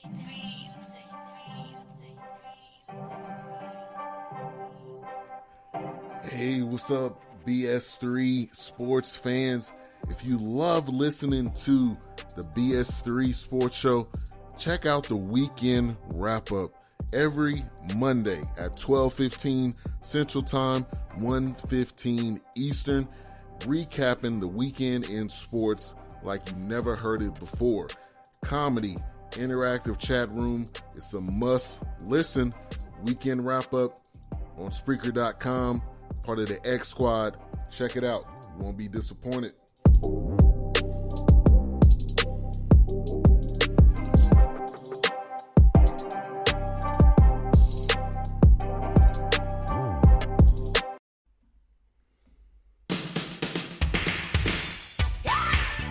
What up, all you boxing fans? This is Vince Wright, the sports governor, and me and Gilbert Batista are the host of Ringside on IE Sports Radio. Make sure you keep it tuned to IE Sports Radio, Spreaker.com for the latest edition of Ringside. All the boxing news you need right here. Keep it tuned, Spreaker.com, IE Sports Radio, your direct feed for all that is sports. That is right, ladies and gentlemen. IE Sports Radio, your direct feed for all that is sports. We are right back at it. Big shout out and thank you to both Mr. Matthew Lowndes and Josh Ritter. How about those two exchanging blows, y'all?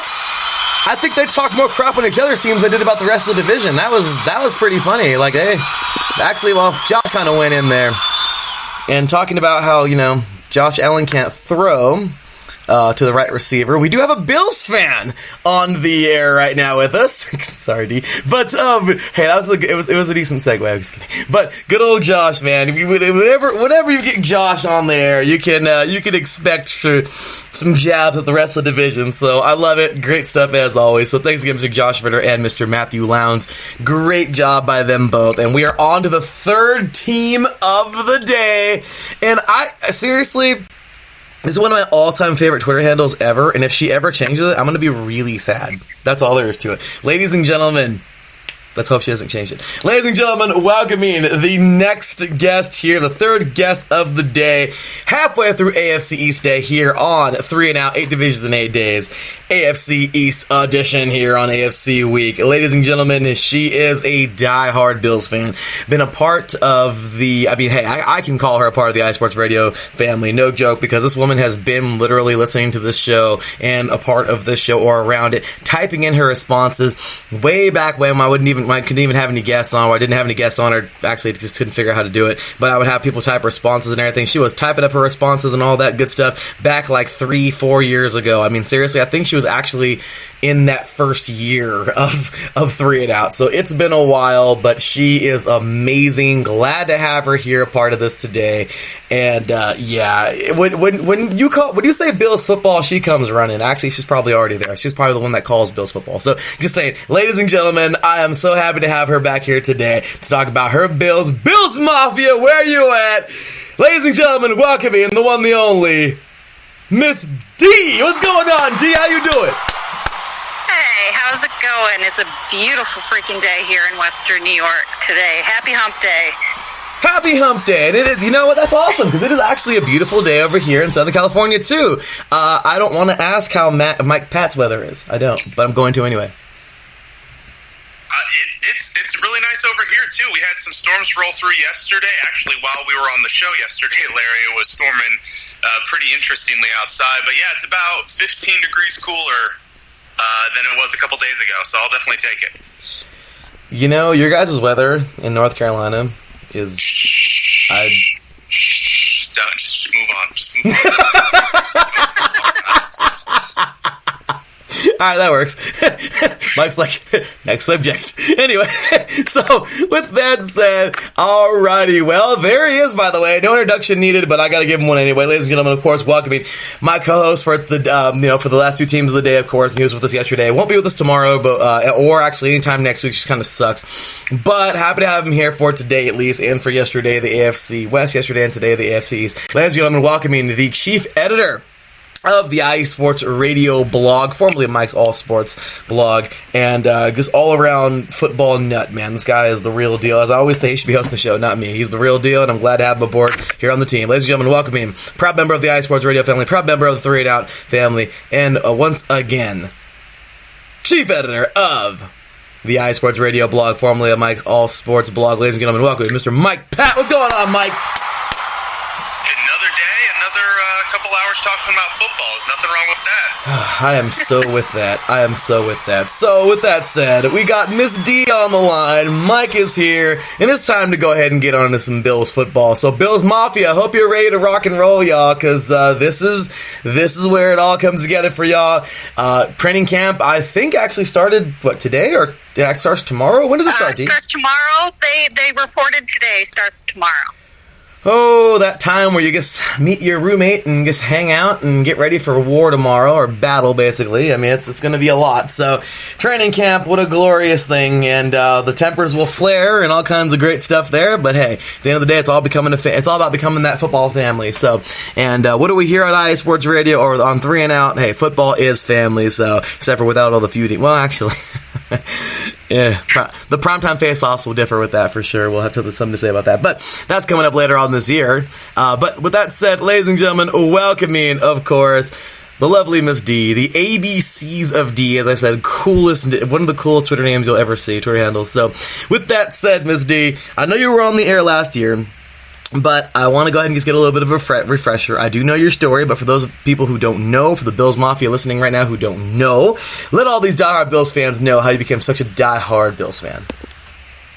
I mean, basically, I was born and raised on it. My parents were Bills fans, and of course, I was a young child during the glory days in the early 90s, so some of my earliest memories are watching the Super Bowls with my family, and my parents getting me to scream, Bruce, Bruce, Bruce, for Bruce Smith, and from there it just blossomed. My dad was a football coach, my brother played football, and it's always been a part of my life, and it just never really died, and here we are today.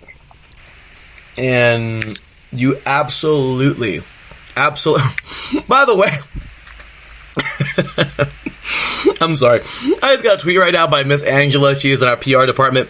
Miss Angela Winstead listening. She tweets to me and says, "Hey," and then Larry says, "Cut out the North Carolina weather jokes. We bipolar over here. Don't hate 110 one day or 110 1 minute 85 the next. Laughing faces."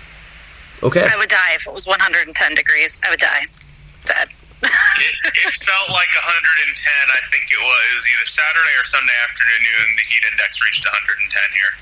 Which is crazy, because we should be the ones reaching 110. I think we've only gotten to like 105 this year over here in Southern California, so just saying. We've never legit hit 100 years, so I'll keep it.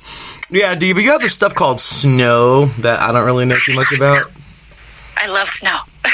I hope so in upstate New York. Well, I know you better love it. If you don't, maybe you shouldn't live there. But with that said, all right, Miss D, let's get to it. Mike here has a question for you, crazy Bills fan right here. So, Mike, take it away, man. What's your question for Miss D about these Bills? Alrighty, so the Buffalo Bills had very amazingly quietly one of the busier off seasons in the league.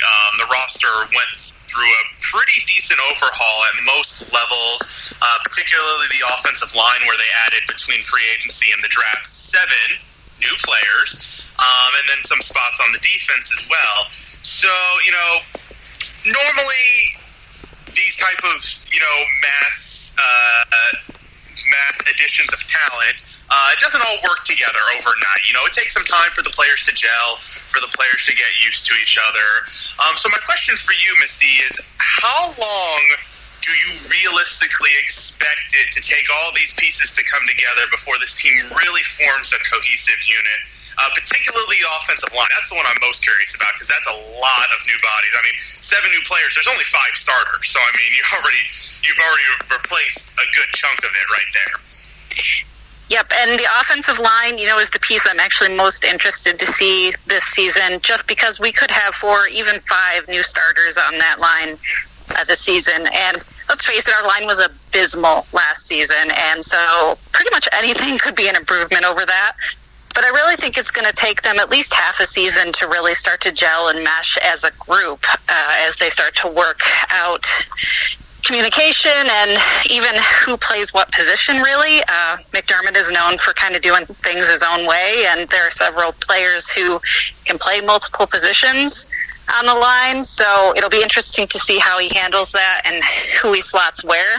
And I'm really excited to see what Mitch Morse brings to the table as our center, to see if he can add that stability to the position that we had with Eric Wood and lost very unexpectedly. And hopefully he and Josh Allen can start to develop some chemistry right away from the start of training camp tomorrow. Yeah, Mitch Morris should definitely be a strong upgrade. One of the more underrated centers in the league. And I'm personally very curious. One offensive lineman that you snagged from the Redskins, Ty Nsekhe, who has played three or four different positions for us. So I'll be interested to see where he slots. I mean, they gave him starter money, so I would expect him to be starting somewhere. Yeah, but it's hard to say with this coaching staff exactly where he's going to go. So we're just going to have to wait and see. Well, that's quite interesting. Didn't even know about that transaction there. But hey, I wish him all the best over there. Excuse me. In Buffalo, Mr. Nsekhe, or how do you pronounce his name? I've heard it Nsekhe. Yeah. Nsekhe. All right. Well, I wish Mr. Nsekhe all the best over there in Buffalo, because guess what? He's got a wide receiver now that I think was extremely underappreciated in Dallas. This guy is like in my top 5 receivers in the NFL. Fight me. Go ahead. Somebody come at me. I don't give a crap. This guy is the guy that'll give you everything he can give. Like, seriously, this is Wes Welker. This right here is that guy, okay? He's that type of dude. Like a Darren Sproles type of guy where I don't give a crap if I'm tiny. I'm going to go out there and give you all I've got, and I don't care. Like, I will fight until this game is done. Like, this guy is one of my all-time favorite receivers of this era, and yeah, you know what? You guys lost out, Dallas. Ladies and gentlemen, Cole Beasley going over to Buffalo this year. I mean, hey, the hype I may just gave him, some people may think, oh yeah, whatever, like, hey, you know what? Watch him work. That's all there is to it. Also, John Brown going on over from the Ravens over to Buffalo. Then we have here John Feliciano, which I'm just learning this now. I didn't even know this. John Feliciano, Raider, of course, heading on over there. A guy that, you know what, I thought that he was actually pretty legit, you know, good player who I felt that was a great fill-in whenever somebody, went down, or we needed him to get in there and just give somebody a rest. I mean, he was absolutely, in my opinion, pretty decent feet, pretty strong guy. So, hey, I mean, wish him all the best over there in Buffalo. I think they got a great pickup there. Let's see here. Jake Fisher, tight end from Cincinnati. Let's just go down this crazy list right here. We have, EJ Gaines, corner, is re-signed, apparently. Let's see, who else do we have here? Frank Gore being one of the big stories, of course, going from, I believe, Miami on over to the Buffalo Bills. So he's staying in the AFC East, and, of course, the timeless Frank Gore. We have Eli Harold, defensive end from the... let's see here, from Detroit. Kevin Johnson here, corner from the Texans. Tyler Crofts, tight end, remember him a couple years ago. He's going on over from Cincinnati. Spencer Long, tackle, it looks like, or offensive lineman. Actually, no, he's a center or guard, sorry. Out of the New York Jets, so he's heading on over, staying in the East as well. Mitch Morse, center from the Chiefs, heading on over, and you weren't kidding, Mike. Talk about wow, they were pretty silent about this. My gosh, there's Ty Nsekhe again, tackle out of Washington, heading on over there. Let's see, Sonoris Perry, running back out of Miami, staying in the East. Well, you guys went on a freaking spree getting people this year, getting free agents. Andre Roberts, wide receiver. Slash kick returner from the New York Jets. Literally, we have a few more, y'all. Seriously, bear with me. There is more. Maurice Alexander, a linebacker out of Seattle. I mean, seriously, this is getting ridiculous. Quentin Spain, guard, out from the Tennessee Titans. 2 more, I promise, or 3 more, I promise. Looks like Ladrian, I believe, or Ladrian. Sorry, I didn't see the A there. Ladrian. Ladrian Waddle, out of Now you know he's got to have some kind of something, because if you're from New England, you pretty much you went there for a reason, so you should be pretty decent. Just saying. Let's see, Ladrian Waddle, tackle out of New England. TJ Yeldon, that's where he went. Oh my gosh, that backfield is going to be nice. TJ Yeldon from the Jacksonville Jaguars. And the last one, I promise, Lee Smith will re-sign with you guys. And is that the same Lee Smith from the Raiders? Hey, yes, it is. It is. From a couple years ago. Would you look at that? Didn't even know that. Tight end out of Buffalo. Sorry, I'll sometimes get out of the loop. There's busyness all over the place, and I don't pay attention all the time. But, okay, can we give an applause for that? 19 guys? I mean, seriously. Like, it's like you guys went grocery shopping for free agents this year. Like, that is ridiculous. That's kind of what they did, because the last couple years we focused on getting rid of that dead cap space, and we had a ton of it when this front office came in, and they freed it up and made it so that we could start actually bringing some depth in and getting this roster back in shape. Now that we spent half of your segment, with just me naming the free agents, let's go.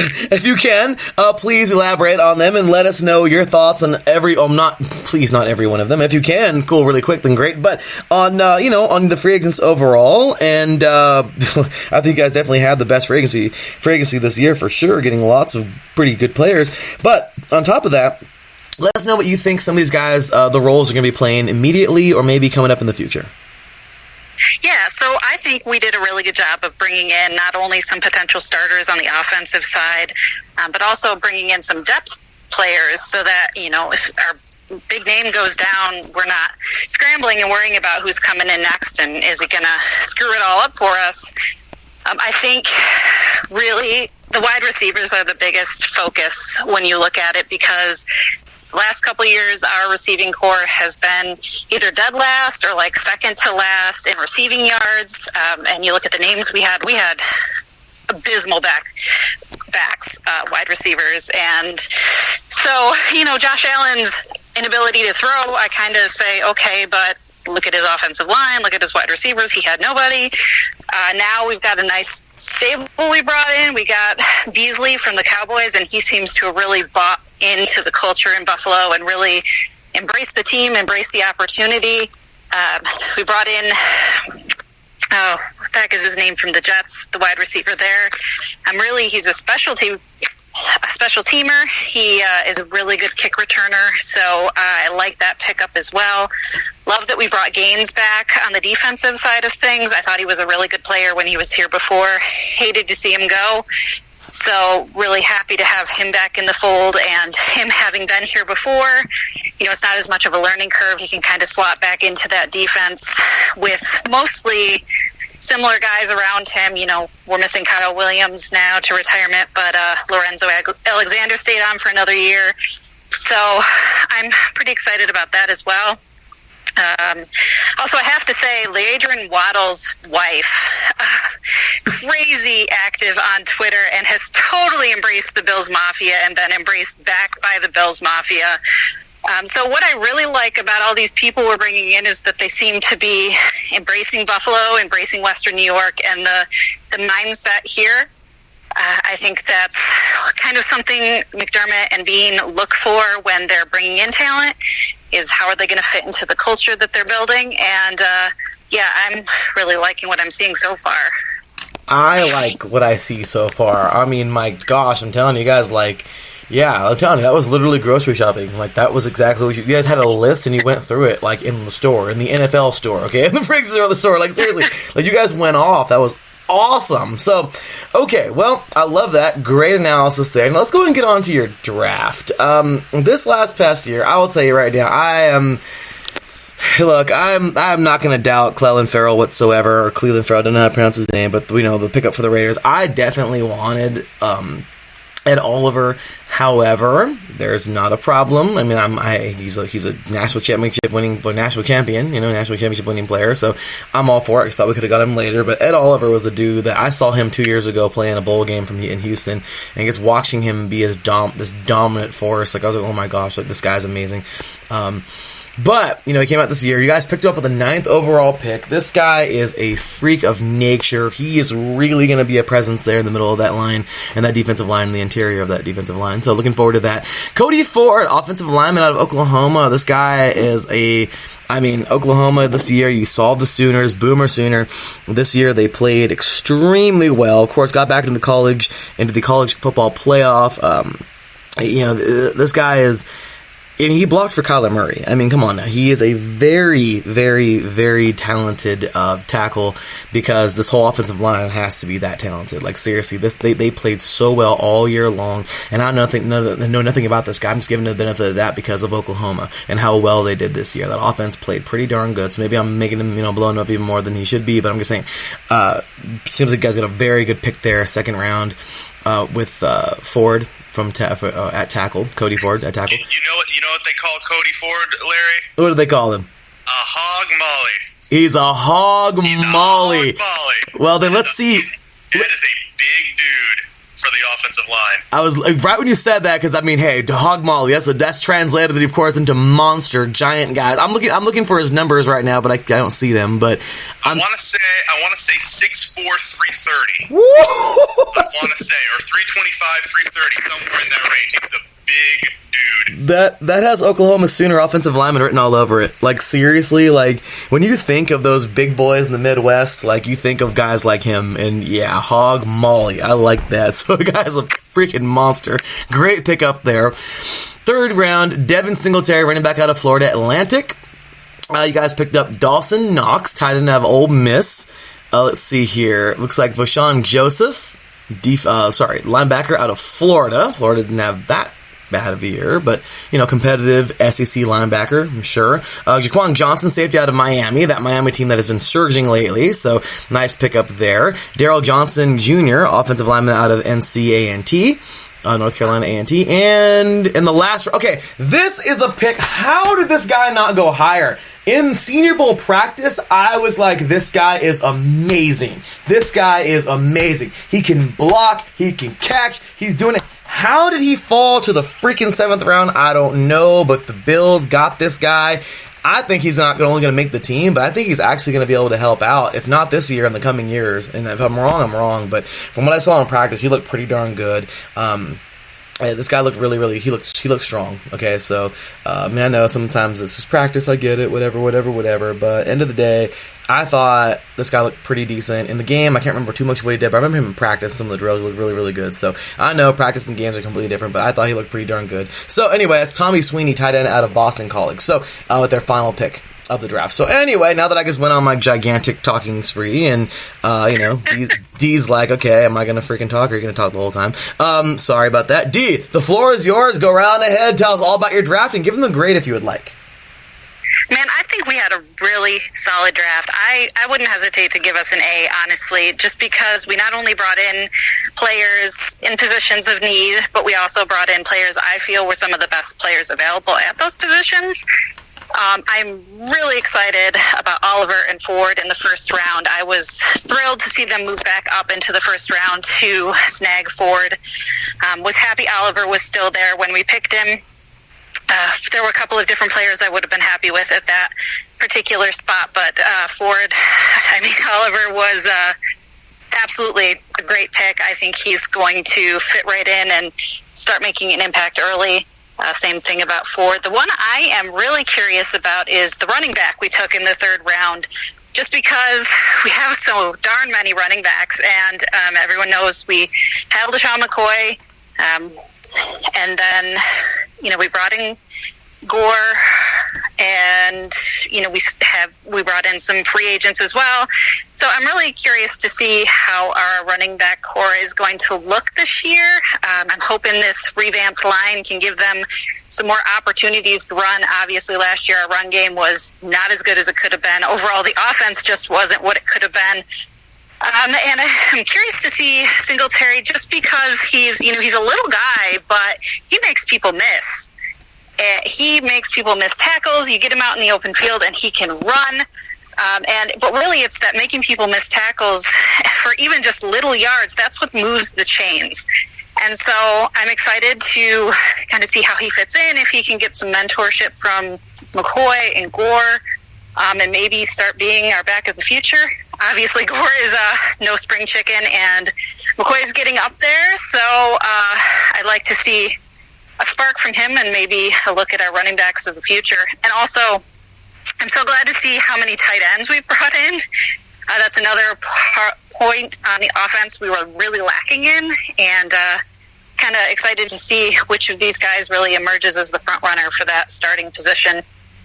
I'm looking forward to that. You guys have a very training camp for the Bills is going to be awesome. I would love to be there to walk some of these position battles. These guys are going to go at it, and it's going to be great to see. I'm very I want to see that final 53 man roster. Like, this is going to be a very talented team. I have high hopes for the Bills this year. So with that said, D, oh my gosh, we've actually gotten to the end of the segment. I can't believe it. We just breezed through it. But this is of course the fun. I mean, well, it's all fun, but this is just one of the big fun parts. That, oh my gosh, you weren't able to hear the first two you had said, because I know you've been working and you've been driving a lot and everything, but as of right now, Stick It To 'Em has been amazing. With the Jets earlier, Matt Lowndes, it wasn't too crazy. Josh just let everyone have it. He tried to let the Patriots have it, but he was just respectful, because he's like, I can't even say anything about them, but I don't like them. I think he kind of, in a sense. And you, of course, Ms. D, I'm interested to see what you're going to be able to say here. So, what you are going to say. So, with that said, D, here we go. Go ahead and speak on the entire AFC East. Let us know who you think is going to do what this year, records and all of that good stuff. 1, 2, 3, 4, 4, 3, 2, 1, however you want to do it. And of course, go on to your Buffalo Bills. You want to save them for last or put them where you think they're going to go or whatever. And let us know what you think about the entire division as a whole. If you give us a final record for your Bills, that's awesome. If you don't want to, I know some people are superstitious, and I totally understand that. But, D, without further ado, stick it to them. All right, so let's start off with the easy one. The Patriots, probably still going to be first in the division. It's hard to say they're going to place anywhere else, no matter what they do in the offseason. Until Belichick and Brady aren't there, I'm just going to assume they're going to be number one. Unless Tom Brady breaks his arm or his neck cliff diving with his daughter, we're not going to see them anywhere else in the division for a while. And I honestly can't even start to guess where their record might fall. It's a little easier for the other teams, but the Patriots, even if they only win 12 games in the regular season, they can still blow through the playoffs and win the Super Bowl. So can't exactly guess on their record, but still think they're going to end up at the top. Honestly, looking at the other three teams in the division, I have high hopes for the Bills this season, and I think second place in the division isn't out of reach, provided Josh Allen makes some strides in his second season, starts developing some chemistry with his wide receivers, the O-line starts to mesh at least partway through the season. I don't think 10-6 is out of reach for us if we can hit our potential. It's all a matter of there are a lot of new players and how quickly are they going to bond and form that chemistry they need. But Josh has some returning players like Foster on the wide receiver core, who he had started developing chemistry with at the end of last season. So really good deep threat there. Of course, we have McCoy and some other known entities at the wide receiver or at the running back position. So we just need to make those strides, and I think 10-6 is entirely possible for us. And then we come to the Jets and Miami, and honestly, I've been thinking about this for a while, which one is going to be worse.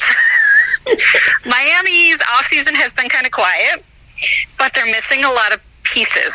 I feel like they're kind of in a rebuilding year. At least they got rid of Gase. He was always a free 2 wins for the Bills down in Miami, so I'm hoping he will be the same for the Jets over in New York. But I think Miami is in a process where they don't even know what they're going to be right now. They're missing a lot of key skill positions, and who knows what's going to happen at quarterback down there. I like to lurk on the other team's message boards sometimes, and it seems like they kind of think they might even be in the running for the first overall draft pick next season. But I still think they're going to do better than the Jets. Honestly, the Jets are just such a dumpster fire. And so honestly, I think Miami might get between 4 and 6 wins, maybe. That's being nice. Just because I don't see a full team there, and they could surprise us. Who knows? But they're still doing better than the Jets, who had some flashy offseason signings and some flashy offseason. Oh, I'm not going to sign with you after alls as well. That's cold. They brought in Bell. They brought in Bell, but he hasn't played in how long? So who knows what he's going to look like? He could step on the field and tear both his Achilles. You're just all over it. Oh my gosh. And of course they have Darnold, but I don't know. I cannot stand him. I'm so glad the Bills didn't draft him. First of all, he looks like a Biff. That's what we call him in my household. We call him Biff. He just looks big and dumb, and I don't think he was any more accurate than Allen was last year. Looking at their stats, neither one was better than the other. It's always hard to gauge freshman seasons how good the quarterback's going to be, but he's in freaking New York, and if anybody can ruin a developing quarterback, the Jets can. Unfortunately, he just got the crap end of the stick with that one. And so the Jets, I honestly think they're going to end up with the first overall pick again, or not again, but I think they're going to win maybe 1 or 2 games, maybe. Unless Darnold lights it up and suddenly catches on fire in his second season, which, it can happen. We've seen it with other young quarterbacks, but I have zero hope for the Jets, especially with Gase at the helm. That man just looks perpetually lost, like he doesn't have a clue what he's doing or how he got there.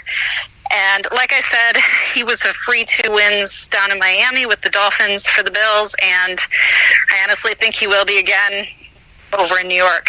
Or New Jersey, if I'm being absolutely correct. My gosh, if there was I don't know, so far, Mike, what do you think about the stick it to him crown so far? I don't know, man. There have been some good ones. That's a contender, though. I'll That's a contender. He's definitely in contention right there. D just literally crapped on everybody with the Patriots. That's I mean, well, that just makes the Jets and the Dolphins, but still. I mean, wow, yeah. Easy to crap on the Jets and the Dolphins. those poor teams. But, oh my gosh. Well, Ms. D, where's that applause button? That was a stick it to him. And yeah, D totally gets it. What a great interview today. I'm so glad we could have you on today's show. Thank you so much for being here. And trust me, y'all, go give her a follow on Twitter. Of course, D, you can go ahead and plug yourself, please. Where can these diehard Bills fans find you? Yeah, you can catch me at ABC of D-E-E, not just the letter, on Twitter. I live tweet just about every Bills game that I can. I'm hoping to be at the Bills-Browns game in November, so that should be a good time. And I also tweet some other things, not just Bills football. If you don't like the Red Sox, then don't follow me till football season starts, although we've kind of had a crummy year this year. So, but yeah, come on over, give me a follow. I'm always happy to talk Bills football or just football in general. Yeah, trust me, y'all. D is a must follow. She's awesome. Red Sox, didn't even notice that, but Red Sox, not having the best season. But hey, it's second half of the season. Let's see how they do it. Series of the week this week. You guys are in Fenway with your good old friends, the Yankees, so should be interesting. But with that said, trust me, y'all. D is pretty funny. There's one tweet that I will never forget seeing from D, and it was hilarious. And it was about her daughter selling Girl Scout cookies. And it was hilarious. D, you're going to laugh because you're like, you remember that? It was like a couple of years ago, and it was funny because I remember last year, a couple of years back, it was freaking hilarious. You were like, so, my daughter's selling Girl Scout cookies, which means that I'm selling Girl Scout cookies. Yes. That was pretty funny. Like, I was like, seriously? But it makes perfect sense. I mean, that was pretty funny. So my daughter's basically the only one who gets any Twitter attention. Like, one time, she was like absolutely in love with Sammy Watkins when he was a member of the Bills, and there was this big cardboard cutout of him in our local grocery store. And she was little at the time. She was maybe 2 or 3, and she like wanted to kiss and hug that thing every time she was in there. And so I made a Twitter post about it, and he saw it, and he retweeted it, and it went crazy. Okay, that's cool. Yeah, she's about the only one who gets any attention on Twitter. That's awesome. No, that's just awesome. That's adorable. But yeah, that's, hey, you know what? That's super cool. And yeah, your tweets crack me up. I'm telling you, sometimes I mean, hey, during the season, oh, trust me, you want some Bills realism? Look no further. She's almost like me with the Raiders. Actually, no, she's almost like me with the Raiders. That's a very honest statement there. But anyway, Dee, thank you so much for being on today's show. You were absolutely awesome. That was great having you aboard today, and I hope to have you on plenty more times this season. So, hey, thanks again for everything. Absolutely. Thanks for having me. Thanks for continuing to have me. I'm happy to have been here since way back when and watched it grow and develop. So I will be looking forward to the season. I already am. Well, I think we all are, and thanks again for all your support over the years. And yeah, Dee, we're going to have you back very soon coming up here on the show. So thanks again very much. Have you a wonderful rest of your day. God bless you and your family, and we'll talk to you soon. You too. Thanks. Take care. Bye-bye. Alrighty, y'all. That right there was a lovely Miss Dee. Big shout out to her. Glad to have her on today's show. So it's gonna go give her a follow. ABCs of D. She's awesome. So anyway, y'all, with that said, we're gonna take ourselves a short break. When we get back, we got ourselves a big time here, a big timer. What can I say? We got ourselves an IE Sports Radio Hall of Famer coming up in the next segment. It's gonna be awesome, y'all, as Pete Garofalo is on deck, waiting to join us to talk about, none other than the New England Patriots. We'll see y'all right when we get back on the other side of this break. You're listening to 3 and Out, 8 divisions in 8 days, AFC Week, AFC East Edition, right here on IE Sports Radio, your direct feed for all that is sports. We'll be right back after this. Were you listening to a great game on USRN, but then the Wi-Fi crashed in the final seconds? Or do you simply want to listen to the best calls we here at USRN have to offer? Well, then you need to go check out our Audio Boom page. It holds a collection of our best calls that you don't want to miss. How do I get there, you ask? You can download the Audio Boom app and look up Ultimate Sports Radio, or simply go to audiobook.com/Ultimate Sports Radio. And as always, thanks for listening and making USRN one of the most talked about sports networks on Mixler.com.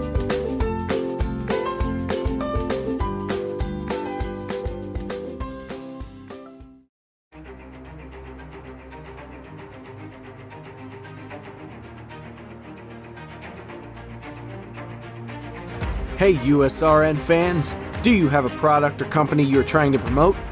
Look no further. USRN is teaming up with small local businesses trying to establish themselves via online promotion. Let us know if you're interested. Email us at usrnradio@gmail.com to learn more.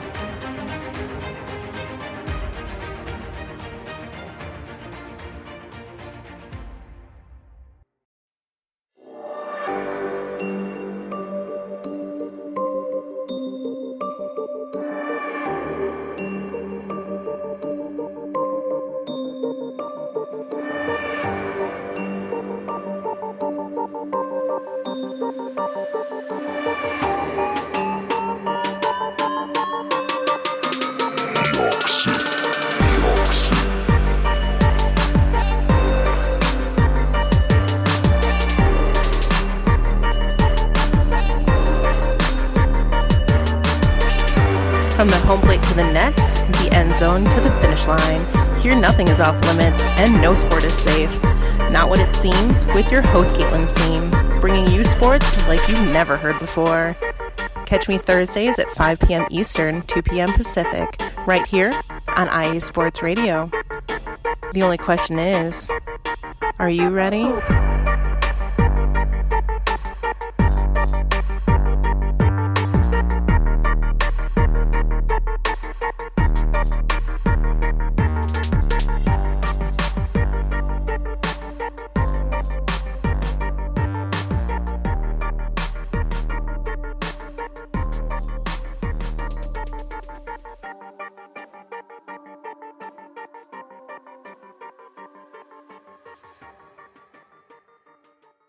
Lopan, they didn't even want you.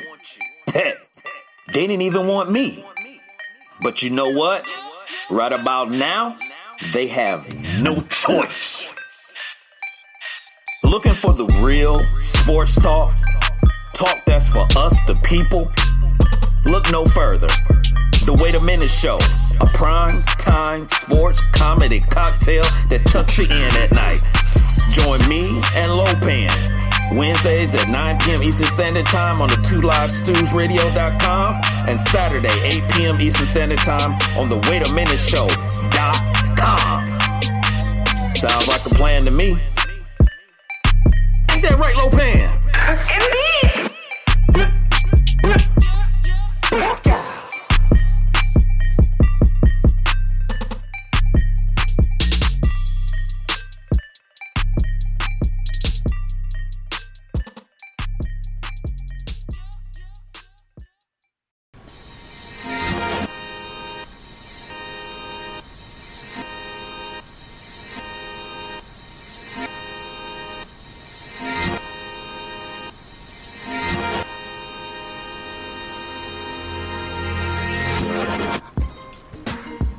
My NBA college basketball fans out there, tired of hearing about just the dramatic stuff in the basketball world, tired of hearing about what such and such wore tonight and not about the game?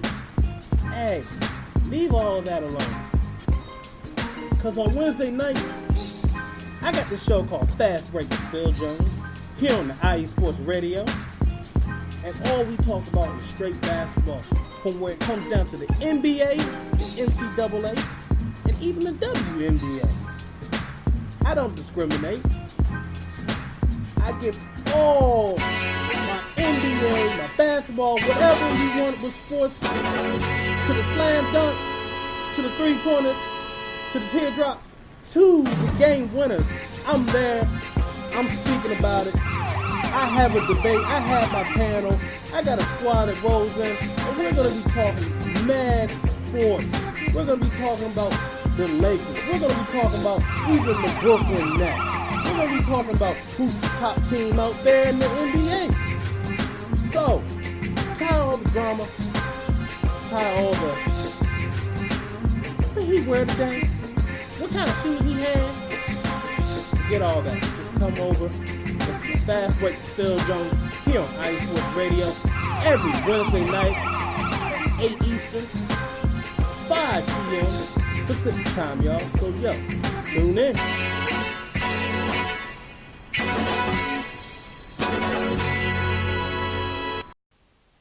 Attention, all sports fans!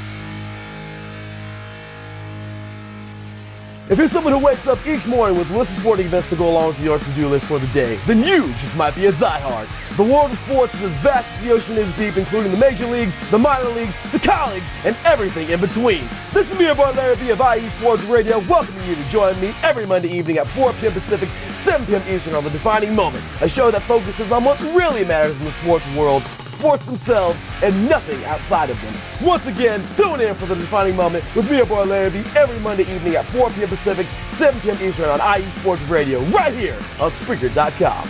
We'll see you there. That's right, football fans, right here on IE Sports Radio, your direct feed for all that is sports. Well, we have gotten through 3 teams in the AFC East, and guess what? We're right here at the tail end of it now.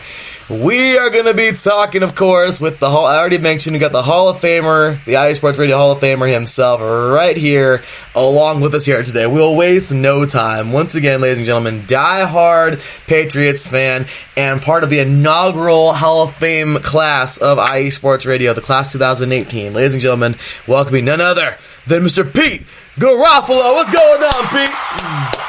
What's up, Mike? Good word. I got my yellow jacket on and everything. Loving it. Well, Pete. What else do I need? I feel like a bowl executive. You crack me up, man. As a matter of fact, Pete, I think you're a little low, man. Are you guys on speaker? I'm on an earpiece, actually. Okay, well then it's alright. I mean, we can still hear you pretty well. So, with that said, Pete, just a quick refresher for all the Patriots fans. Of course, you've been You've been on the show numerous times, of course, and you've been on 8 Divisions in 8 Days. But real quick refresher, of course, tell all the brand new fans and everything, all the Patriots fans out there, how you just became, or not just, but how it is that you became such a diehard Patriots fan. How is it that I became a diehard Patriots fan? Well, I mean, I've always watched football. I've always watched it since I was a kid, and I mean, I followed, like when I was a kid, I followed the 49ers, I followed the Falcons, I pretty much followed everybody. One of the few teams that I did not follow was the Patriots because they were basically playing in a substandard stadium that was in the middle of nowhere, and there was just not a lot of excitement, not a lot of buzz.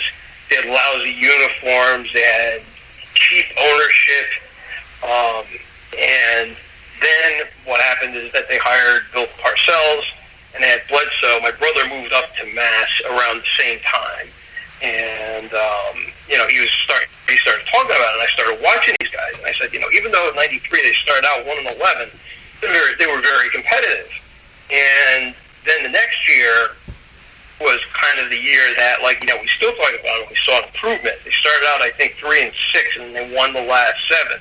And I just really, really liked what I saw. And I remember watching, there was a game on NBC, and they said tickets for Patriots 1995 season tickets will be going on sale tomorrow morning.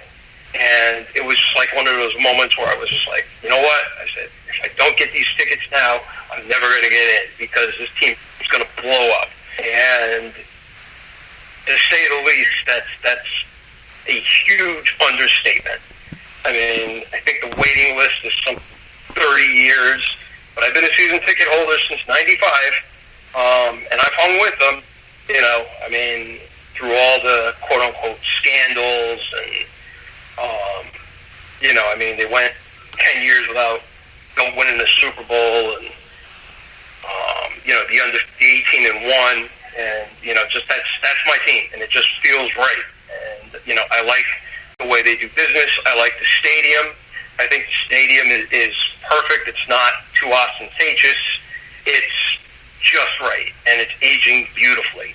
And stadium this will be the 18th season, I think, in the new yard. They've been there since 2002, and it just gets better and better and better, except for the brisket sandwiches. They don't put as much brisket in the sandwiches, and they don't have the squeeze pump with the barbecue sauce. They give you like these little packets instead, and they charge you the same amount. It's like, it used to be like the best brisket sandwich, and they used to give you like these really nice Kaiser rolls with it. Now they give you like these little soggy rolls that you get like from Stop and Shop or Albertsons or whatever, and Ralph's, and they don't put enough beef in it. Man, it's still good, but it's just I'm sorry, but Mike. Biggest complaint you have is the quality of the brisket sandwich. Things are going very well. Mike, can you believe this? Like the entire NFL is yeah, this is our, the team, everything, great, the problems are on the field, the locker room, everywhere else, but for the Patriots, Mike, the only issue they seem to have, Pete says here, the brisket sandwiches are just not what they used to be, Mike. They stopped serving. I forgot to mention that. Yeah. It just goes to show that, you win 6 Super Bowls, you have a great 2-decade stretch, but, no franchise is perfect. Everybody's got their faults. So I just have to stop at Chili's on my way home. I love this. All right, man. So here we go. This is that was one of the coolest intros I think we've had on the entire show ever. That was awesome stuff. So, Mr. Pete Garofalo, you guys, of course, did it all last year. The Super Bowl champions did it again. You have now tied Pittsburgh for 6. You guys finished the season last year. with a, I believe, 11-5 record. You guys won the division again. You just talked to us right before we got on air and mentioned that, yeah, since your first Super Bowl, you guys have won the division all but twice. So, yeah, kind of your guys' thing to just dominate that division. So, with that said, let's hand on over to Mike. Mike, have fun, man. I don't know if you want to ask a question about the team or you want to get further into the brisket sandwiches. I have no idea. But, Mike, please, what is your question for Mr. Pete Garofalo and his Pats? I mean, I feel like I already know what I need to know about the brisket sandwiches. Just don't get them when you're at the stadium. Just go for the other food options. I know that now. That's good to know. Thanks, Pete. Slices on here. They probably will.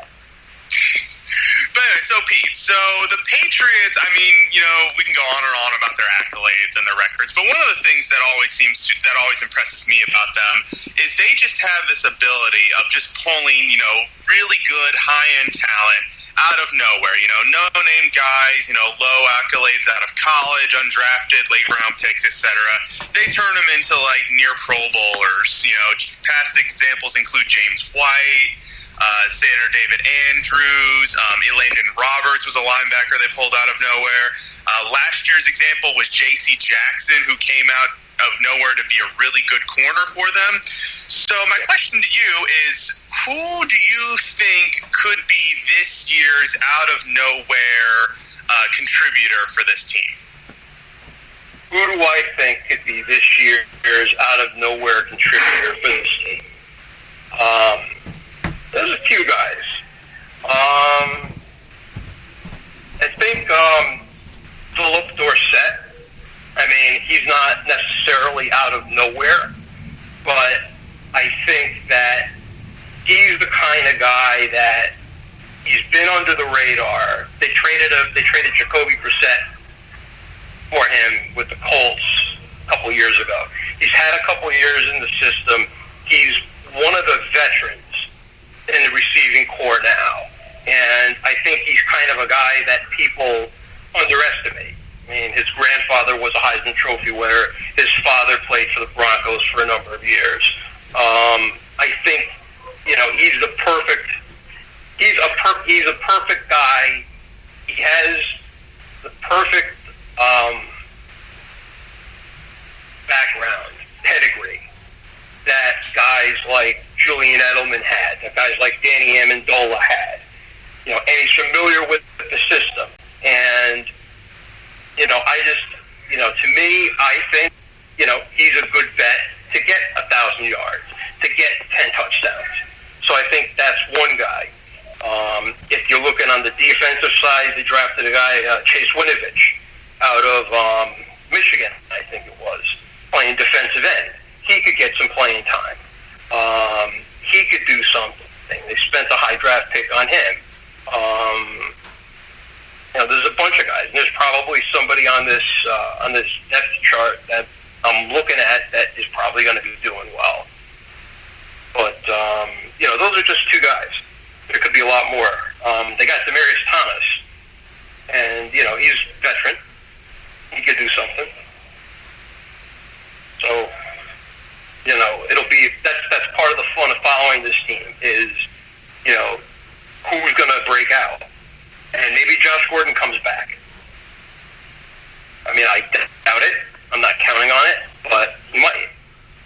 I know Patriots have been paying for his rehab, and Brady's been in touch with them. So, what else you want to know? That's good for me. You gave a couple picks, and I like your Dorsett pick because he's a guy, you know, with late first-round pick for the Colts now several years ago. Since the trade, he's kind of, you know, fallen out of the limelight. So, you know, for him, the cool story for him to kind of make that comeback and be that top guy, especially for a team like New England. You know, I have in my fantasy league for like the minimum salary, and I'm keeping him. I mean, I have better talent, but I just think that, you know, a really good bet that he's going to have a nice year because, like I said, you know, even like really diehard fans don't know a lot. Players don't know a lot about him because he's played sparingly, but when he did play last year, he did well. And I think this year in a expanded role, I think he could do very well. Alrighty, well, very great question there, Mike, by the way. And yeah, I mean, you love it. I love New England for the reason that Belichick is just that guy that, the Patriots are like a lizard. You chop off the tail, another one grows back. It doesn't matter. Like seriously, that's we've talked about before that whole that whole thing. We don't know if it's a myth or not, but I'm pretty sure it is. That Belichick drafts guys have a 3.0 or 3.5 GPA or higher in college. Like, I completely understand why he would do that, which explains so much of why they're successful. If he does, he does. If he doesn't, he doesn't. But it sounds Belichickian to me, so it really sounds like it's true. So like I said, a myth I've heard a long time ago. I forgot from where. But anyway, so let's go on to the free agency. And like I said, we don't got a whole... honestly, the rest of the segment is... yes, you guys have things to discuss in the offseason, but regardless, not a whole bunch more. Let's just go ahead and get into the Patriots here, so the free agency for this past year. So, this right here is courtesy of, let's see, where the heck is this at? Of Patriots.com. Looking here at free agency for the New England Patriots. So let's take a quick look at this and see what you guys got. So we got tight end Austin Seferian-Jenkins from the Jaguars. Actually pretty, in my opinion, could be a pretty standout tight end. Give him the chance. Gronk is no longer there. But Josh Ritter, the Dolphins fan, said... Yeah, let it get half of the season. He might just come back, so we'll see. But, of course, there was a trade for defensive lineman Michael Bennett, of course, from Philadelphia. So, with that said, the arrivals, it says here, courtesy of Patriots.com, linebacker Jamie Collins, let's see, wide receiver Dontrell Inman, tight end Benjamin Watson, of course. It's a pretty big pickup, in my opinion. You mentioned already Demaryius Thomas, Seferian-Jenkins, of course, tackle Cedric Lang, and tight end Matt Lacoste. So, with those guys right there, actually there's a couple more, sorry. Wide receiver Maurice Harris, safety Terrence Brooks, wide receiver Bruce Ellington, and Brandon Bolden. Wide receiver Brandon Bolden. Brandon Bolden. And those are your pickups this year. Then you have a couple of re-signs. Defensive lineman Danny Shelton, defensive back Jonathan Jones, kicker, of course, Steven Gostkowski, punter Ryan Allen, wide receiver Philip Dorsett, cornerback Jason McCourty, and defensive end John Simon. So with all those big pickups right there, all of those your free agency, give us your thoughts on free agency for this year for the Patriots. I think they did very well. I think they went out and they got players that, they got players that will deliver value, that will, they didn't break the bank on a free agent. They let Trey Flowers go to the Lions, just because, they had a backup plan. That's why they traded for Michael Bennett. I know an Eagles fan, and he was very unhappy that the Eagles traded Michael Bennett. Said he liked them a lot, and that, it was why the Eagles doing that. And, I think the skill players that they got were good. I think, like I said, Demaryius Thomas, I think, will be good. Bolden will be good. The players that they picked up on defense are going to be good. Free agents, Jamie Collins. I think re-signing McCourty and his brother. I believe his brother is coming back as well. Is he not? I believe so. Yes. So yeah, and signing Chunk, taking care of those guys because your secondary is critical. But I think they did extraordinarily well. Between that and the draft, I'm very happy with what they did. There's really nothing I would have done differently, and that includes letting Flowers go to Mike's Lions. Hey, well, once again, departures happen, but I like it. Good outlook on free agency. I think you guys are pretty good as well. Now let's head over to your draft. N'Keal Harry, man, wide receiver out of Arizona State. A well-rounded wide receiver. I'm Pac-12 guy. I didn't see a whole bunch of him this year, but It's one of those Belichickian picks. Somebody's like, who is that? Shut up and trust Belichick. That's all there is to it. I mean, seriously, this guy can be your next breakout wide receiver or punt returner.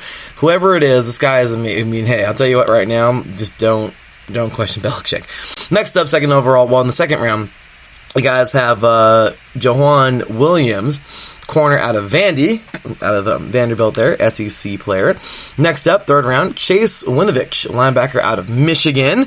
Of course, this guy very animated and quite the player for Michigan. This guy is an all-in team player, talking about somebody who gets devoted his everything to Michigan, and very, very tough player. I feel like this guy is he just says linebacker. This guy is a hitter, a thumper, a boomer, a smacker, whatever you want to call him, man. This guy looks like he is a Patriot type of player, and I cannot wait to see what he does coming up here. Next up, Damian Harris, running back out of Alabama.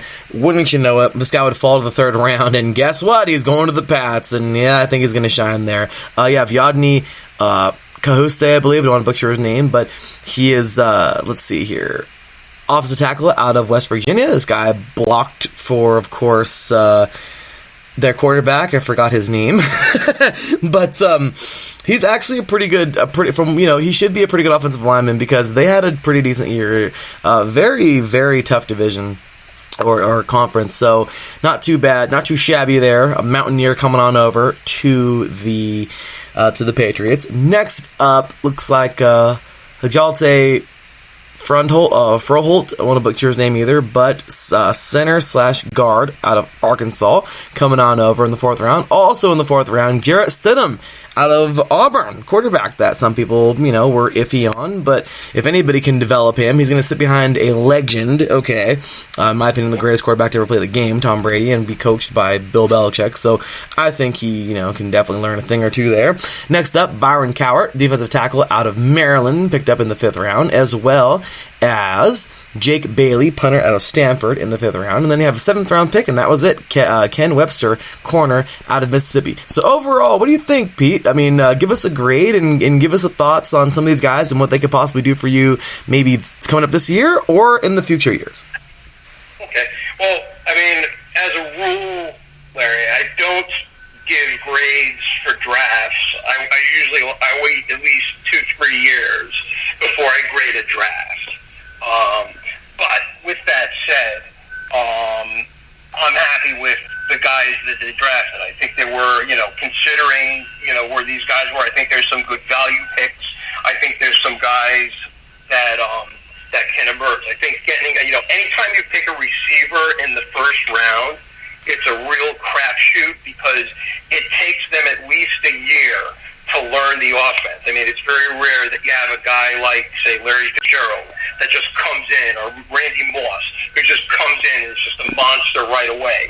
And I think just with the Patriots, I wouldn't expect a lot out of Harry this year. That's kind of why I was saying, like, Edelman, Dorsett, you're going to have them to kind of smooth the way. He'll be part of the mix. I think as the season goes on, he'll get a little more confidence, but I think that's going to be in time a good pick. They traded up to get Williams. I really like that pick. I didn't really follow him in college, but anytime you can get a corner, and I know there were a lot of teams that were interested in him, and I think he can be very good. He can be part of that mix, and that gives them depth, so that when it's time to sign some of these guys, the big contracts, they can let him go, and they can say, okay, we'll just plug Williams in. He's ready. Harris, running backs with the Patriots, it's like, they could probably put you or me or Mike in the backfield, and they find something that we're good at, whether it's catching the ball or, goal line rushing or something like that. So, he'll be part of the mix. And some people say Sony Michel is not going to be as much of a factor, but really, last year he wasn't. I would say he was good. I'd say he was like maybe an RB2, and I'd say that's probably about about where he is as long as he's with the Patriots. He's not going to be a workhorse. He's not going to get, 15 touchdowns a year or run for 1,500 yards. That's just not what the Patriots do. They're trying to get him to catch passes. Michelle is not as good at that. Maybe Harris is a little bit better. And the other thing with Harris is that he knows how to win. He won national championships at Alabama. He was in the national championship game last year, and that matters. I mean, people discount it, with players that came from good programs, but I think it makes a huge difference. Plus, Belichick is friends with Nick Saban, so, they're always talking about these guys. So he knows these guys, follows them, probably knew about them. So I like that. Winovich, I think, like I said, I think that was a really good get that late in the draft at 77. I think he can, really do something. Stidham, pick that intrigues me. Jarrett Stidham. They're talking about Cliff Kingsbury, and they said between when he recruited Pat Mahomes and when he recruited I can't remember who the other quarterback was that he had, but between those guys, the other guy that he was really hot on was Jarrett Stidham. So, I think that tells you the potential that he has. And I think, Brady, he's going to be 42 in a couple of weeks. And you don't know how much longer he has. With Jimmy G, it's just that Brady just keeps going and keeps going. And, who knows when Brady's going to, who knows how many years he has left. My guess is 3, at which point, I think Stidham, that he has a good shot to step in there and be the guy. And, hopefully they won't miss anything. And don't forget he's going to be working with Josh McDaniels, too, who's going to be the next Patriots coach. That's for sure. Bailey is just a punter. They just brought him in to give Ryan Allen some competition. So he doesn't get comfortable, and maybe he beats Ryan Allen out for the punter position. So, that's at that point in the draft, you're not really losing anything. Same thing with Cowart, same thing with Webster. These are good. If they pan out, great. If not, oh well. So overall, I am very happy. Again, with the Patriots draft, there's really not much I would have done differently. Alrighty, well, I like it, and you know what, man, you guys definitely have I like it. You guys, another tough-looking team, and I love it. Great analysis, as always, y'all. Once again, ladies and gentlemen, the IE Sports Radio Hall of Famer, Mr. Pete Garoppolo. Thanks so much again for today, man, but the final segment, man, it is your time. Talk about your team, of course. I know you don't like to give records. That's okay. But go ahead and talk about, what you think everyone else is going to do this season. And, here's the drill, man. Stick it to them, Pete. All right, what do you want? You want me to predict the division? Yeah, go ahead, predict the division, what you think everyone's going to do this year, including you guys. Once again, I know, you may not be the record guy and all that, but hey, give it to them and kind of just, talk about the rest of the division as well as your team and where you think everyone's going to be this year. In a big shock, I'm expecting the Patriots to win the division again this year.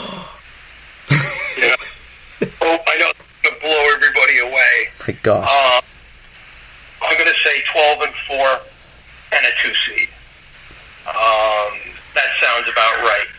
Second, I'm going to go with Buffalo. I think they were good 2 years ago. They made the playoffs. I think last year was kind of a transition year for them. They had some bad luck. But I like the way the team came together. They had some good pickups. The fan base is fantastic. I'm going to say they're going to be 8-8. Third place, the Jets with those new uniforms, which I seem to be the only one that likes them. I like the number font. I like the helmet. They just look really sharp. And I think Adam Gase. I don't know if I would have picked him as coach, but I get it because the developing Darnold. They have some good talent, Le'Veon Bell. I'm going to pick them for 7-9, and then Miami with Flo, my guy, the guy who said Malcolm go in Super Bowl 49. They will be good, but this is definitely a year where they kind of break it down to build it back up. So I'm going to call them 4-12. And there you go. Alrighty, well, there you have it, y'all. Mr. Pete Garofalo breaking down the AFC East. And, hey, man, it has been great as always. I know, you're a busy man, got to pertain to some things, and it's all good. But, hey, Pete, let these diehard Patriots fans know where they can find you. Okay. You can find me on Facebook, Pete Garofalo. Just do a search for me. I'm the guy with me and Jimmy G as my cover page. And if you want me to hit me up on Instagram or Twitter, my handle on both of those is PGAR, PGAR 58. So I'm always there. Alrighty, well, with that said, it's been an honor as always, Mr. Pete. Thanks again for being on the show, man. Look forward to having you back very soon. Once again, y'all, the IE Sports Radio Hall of Famer, Pete Garofalo. Thanks again for being on the show, man. Hey, God bless you and your family. Have a wonderful week, and we'll talk to you soon. All right, Larry. Thanks as always. Good to be on. Good to talk to you, Mike. God bless you, and we'll talk soon. Thank you, sir. Take care. Have a good one, Larry. Pete. Well, you too, Larry, but we'll get to that in about 10 minutes. We will. Thank you. But hey, take it easy, Pete. All right. Take it easy, Larry. All right. I'll talk to you. All right. Talk to you soon. Alrighty, y'all. Once again, that was Mr. Pete Garofalo. Once again, IE Sports Radio Hall of Famer. Glad to have him a part of the show. So, with that said, all right, here we go, Mike. Last 10 minutes, perfect time to weigh in. Let's do this. Let's do it. So, here we go. What are your thoughts this year on the AFC East, Mike?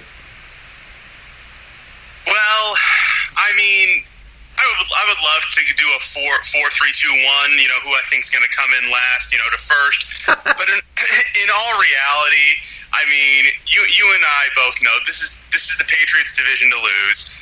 It's been their division to lose for decades now, and it's going to continue to be their division to lose as long as, like Pete said, as long as Belichick and Brady are in town. I think the other three teams will be battling each other for second place, probably, as they historically do.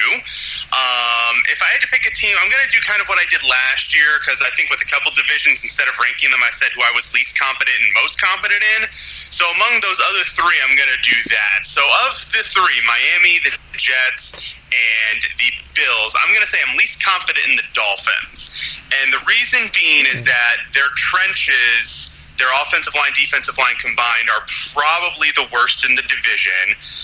Their offensive line has very little depth. Honestly, they drafted two rookies, and it wouldn't surprise me if both those guys are starting day one or very early on in this season. Not that there's anything wrong with rookie starting, but one was in the third round, one was in the sixth round. So, if a sixth rounder can break your starting lineup really quick, he either better be really good or there's other issues happening. And their defensive line, they're going to be good against the run, but they don't really have a great pass rush. They've got good players in the secondary, and I think, they've got a few playmakers on offense, and I think that'll keep them in some games, get them some wins, but it's going to take a lot for this team to come together and be competitive this year. Definitely kind of looks like a rebuilding team. So I'm least confident in them. Next is the Jets, and, like I said, they, like D said, Adam Gase, couldn't really do much in Miami. Not really sure how much better he's going to do in New York with a roster that's, arguably not really that much better than what Miami had last year. But I do think Sam Darnold takes the next step forward. I don't think he's going to be Pro Bowl level or elite quarterback, but I do think he takes a step forward.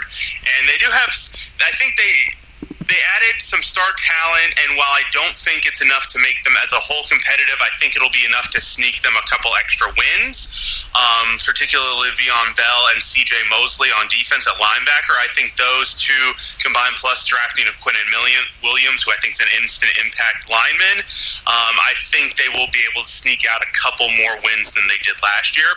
And then I'm most confident of the three in Buffalo, just because they did make all those additions. This is a better roster. I think I kind of put them in the same category as the Raiders, Larry, like we talked about yesterday, where early on, while they're still molding, there's probably going to be rough sledding, but as the season goes on and all the pieces come together, I think they will end strong.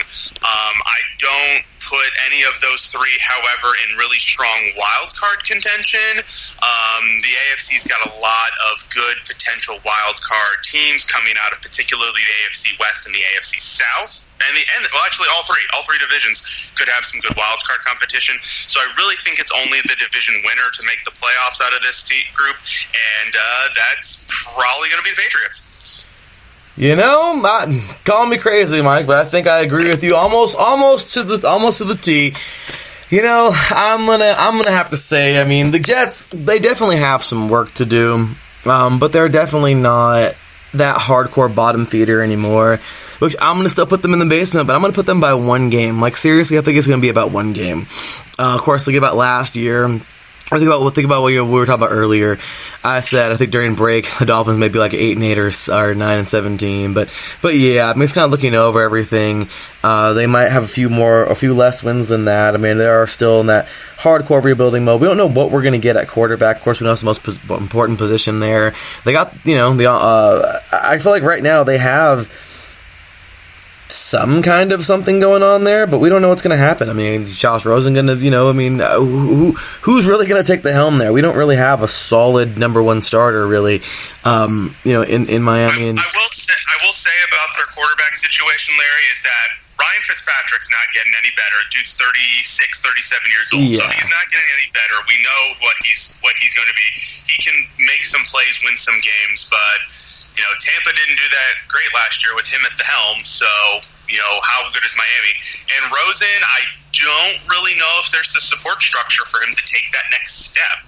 There might be, really solid veterans, some good playmakers, but, he had some of those pieces last year. I mean, he had Larry Fitzgerald at receiver, help him out. Admittedly, he had some offensive line issues, but look what he's walking into in Miami. So the quarterback situation at Miami, it's tough. It's just tough. No, it really is. And right now, it's hard to give them any type of. I mean, of course, anything above third. But I think I'm going to give them third. I think it's going to be one game. I think the Jets are.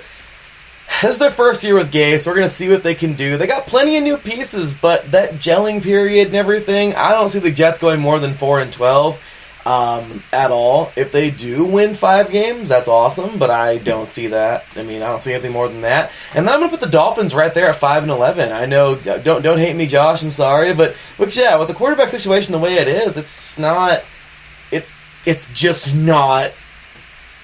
If you can win with no quarterback in the NFL, then you've done something amazing. I mean, that's all there is to it. You have to have the guy behind center. You have to have more of a promise. The defense is getting better, but, of course, defense wins championships, but that situation is pretty nasty for them right now, and they've, of course, they know where they got to improve.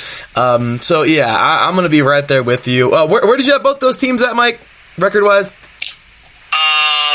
Dolphins, I'm thinking 5-11, 6-10. Jets, like 6-10, 7-9, like right there. Okay, yeah. I mean, I guess I hate to be so mean to the Jets, but I'm gonna say 4-12, 5-11. Miami, maybe 5-11, maybe 6-10, but right there around each other. But I'm gonna go solid Jets 4-12. They just got to get better, but they will. But maybe 5-11. Dolphins. No, I know I'm going to stick with that. 4-12. Another year, tough year, but I think with another year behind them, Jets can be a very big surprise team by next year. Dolphins 5-11, but they can definitely be another big turnaround for next year coming up. Then I'm going to go with the Bills being a 9-7 team.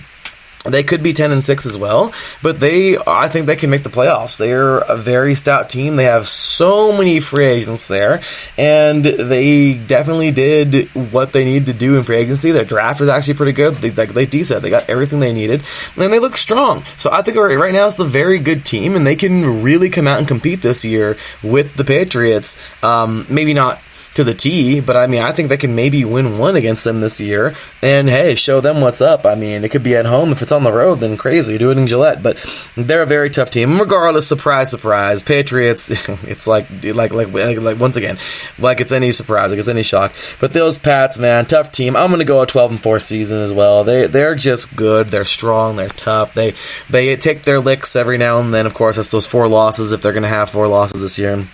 May have less, I don't know. But, I think a 12-4 season, 11-5 is actually pretty realistic for those guys, and they can get it done. So, Patriots get it done, and that is that. So, with that said, that's it. We're on the last minute and a half of our show. Mike, Pat, thanks again for joining me today, man. Where can these diehard football fans find you? You can find me on Twitter at MikePat91. You can also find the blog IE Sports Radio blog, still listed as mikesallsports.wordpress.com. And, if you find anywhere, website, social media that's got the IE Sports Radio crew, you'll find me as well. That's about it, y'all. So with that said, cue the music, because we're out of here.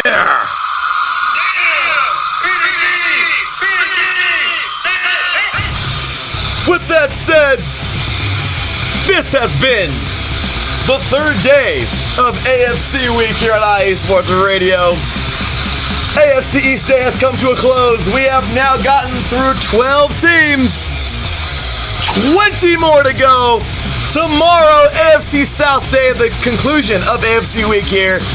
3 and out, 8 divisions in 8 days. AFC Week, AFC East Day has come to a close. And thank you for tuning in, y'all. With that said, 4 more teams to go in the AFC. Let's find out tomorrow when we talk Texans, Titans, Jaguars, and of course, those Indianapolis Colts. Once again, y'all, it's me, your boy Larry B. Signing off. You can find me on Twitter at THE_LB53. For Mike, for myself, we will see y'all soon. I'll see you tomorrow, y'all. Until then, take care, and as always, God bless.